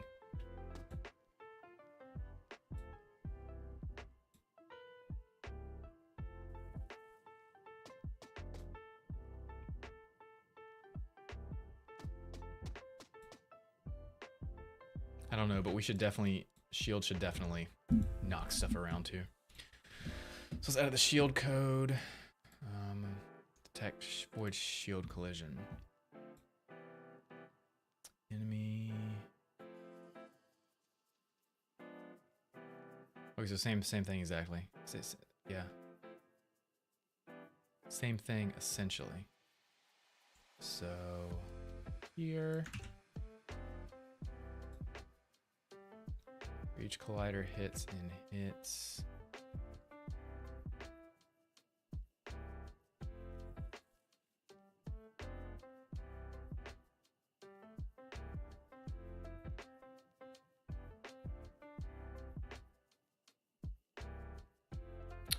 Okay, this is a little bit differently because when you throw the shield, it's able to hit multiple enemies at once.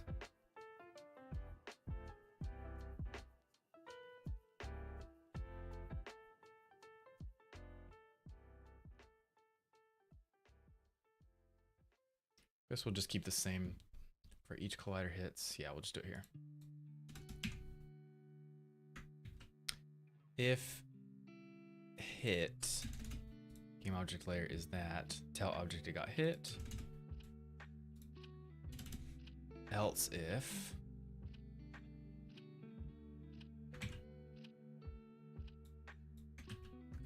hit is an enemy, then do all the other code.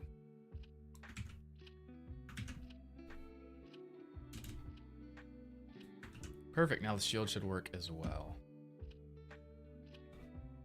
Thanks, Kara, for sharing live. You should work for a COD. Maybe they will fix their game.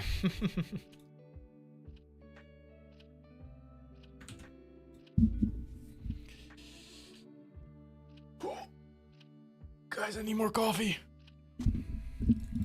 And lunch. I need to go make lunch. What did I just do? Oh yeah, made the shield work, hopefully. Let's bust this thing up with the shield. Deesh. Way too much. It's because it's hitting it more than once. Yeah. It's basically gonna continue wobbling for as long as the shield touches the car. It works though, just just too much. Yeah, are you sure I should go work for COD?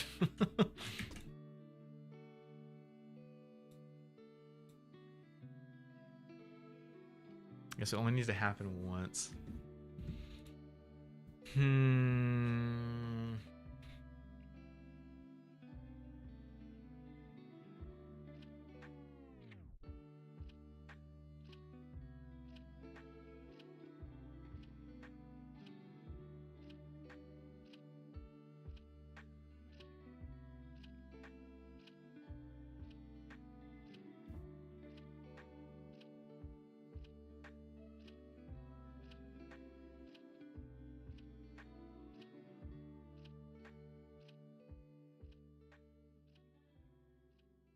Okay, so we just need to tell this part in our code that the vehicle's already been hit once it gets hit once. So here, hit the object.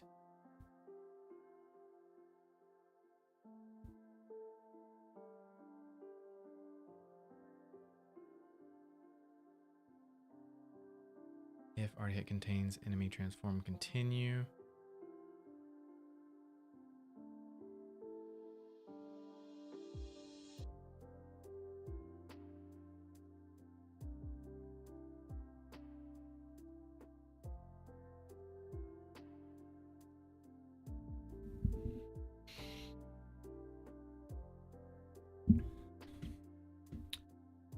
So here,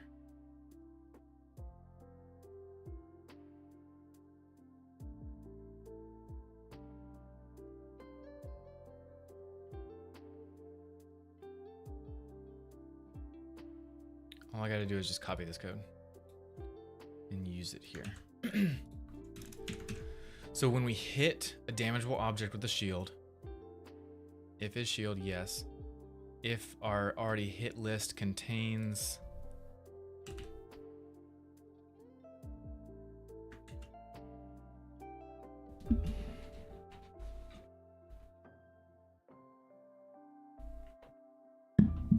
I need to open my window. It's getting really hot in here. Hold on, guys. Sorry about this.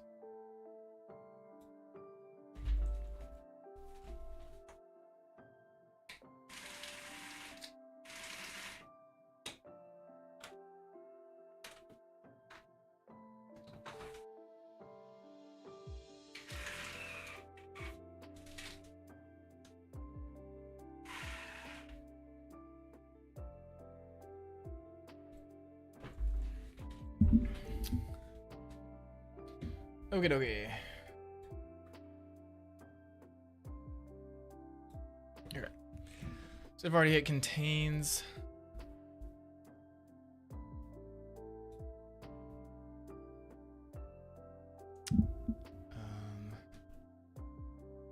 Hit game object transform. Continue. Already hit. Okay, so that should fix that. Okay. So when we hit a damageable object, add it to the list of what we've already hit. And then if it has done, if we've already hit it, continue. So yeah, that should work.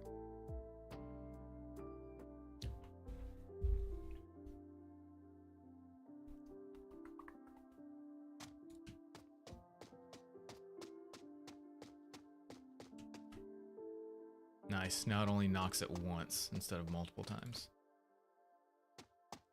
Beautiful.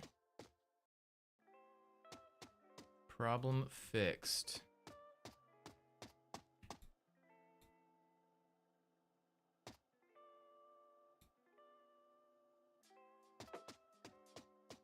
And as it's flying back to you, it can still hit other stuff. See, it hit the car when it came back to me. Nice. Perfect. Works great. Hit the light post. Dish. Oh, it's perfect. It's perfect. Guys, they don't have stuff like this in mobile games. It's so good. It's so cool.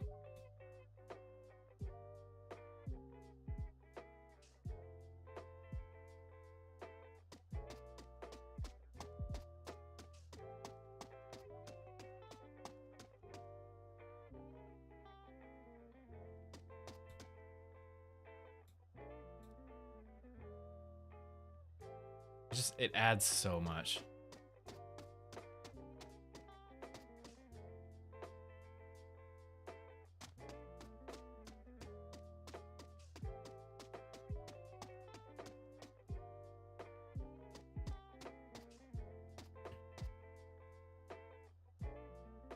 So you got stuck in the car, but it still didn't continue to wobble it. It only hits it once on that first hit, wobbles it.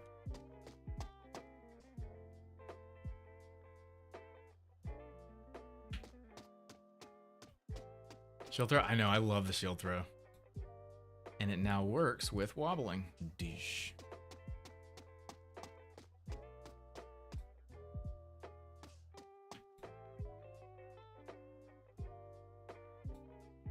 Okay, everything now works. All of his weapons now affect the damageable objects. Staff, punch, and shield.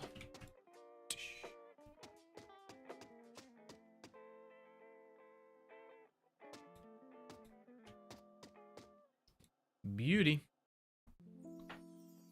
Yep, comes back to you. Just like Captain America's shield. Okay, next step in this game is to eat lunch because I am very hungry. I think I might... I don't think I'm going to eat on stream today or even stream again. Just keep streaming today. I think I'm going to be done for the day. We got the initial damage script done. Next to the damage script would be to add health. So after a certain amount of times that you've hit an object, it will get destroyed.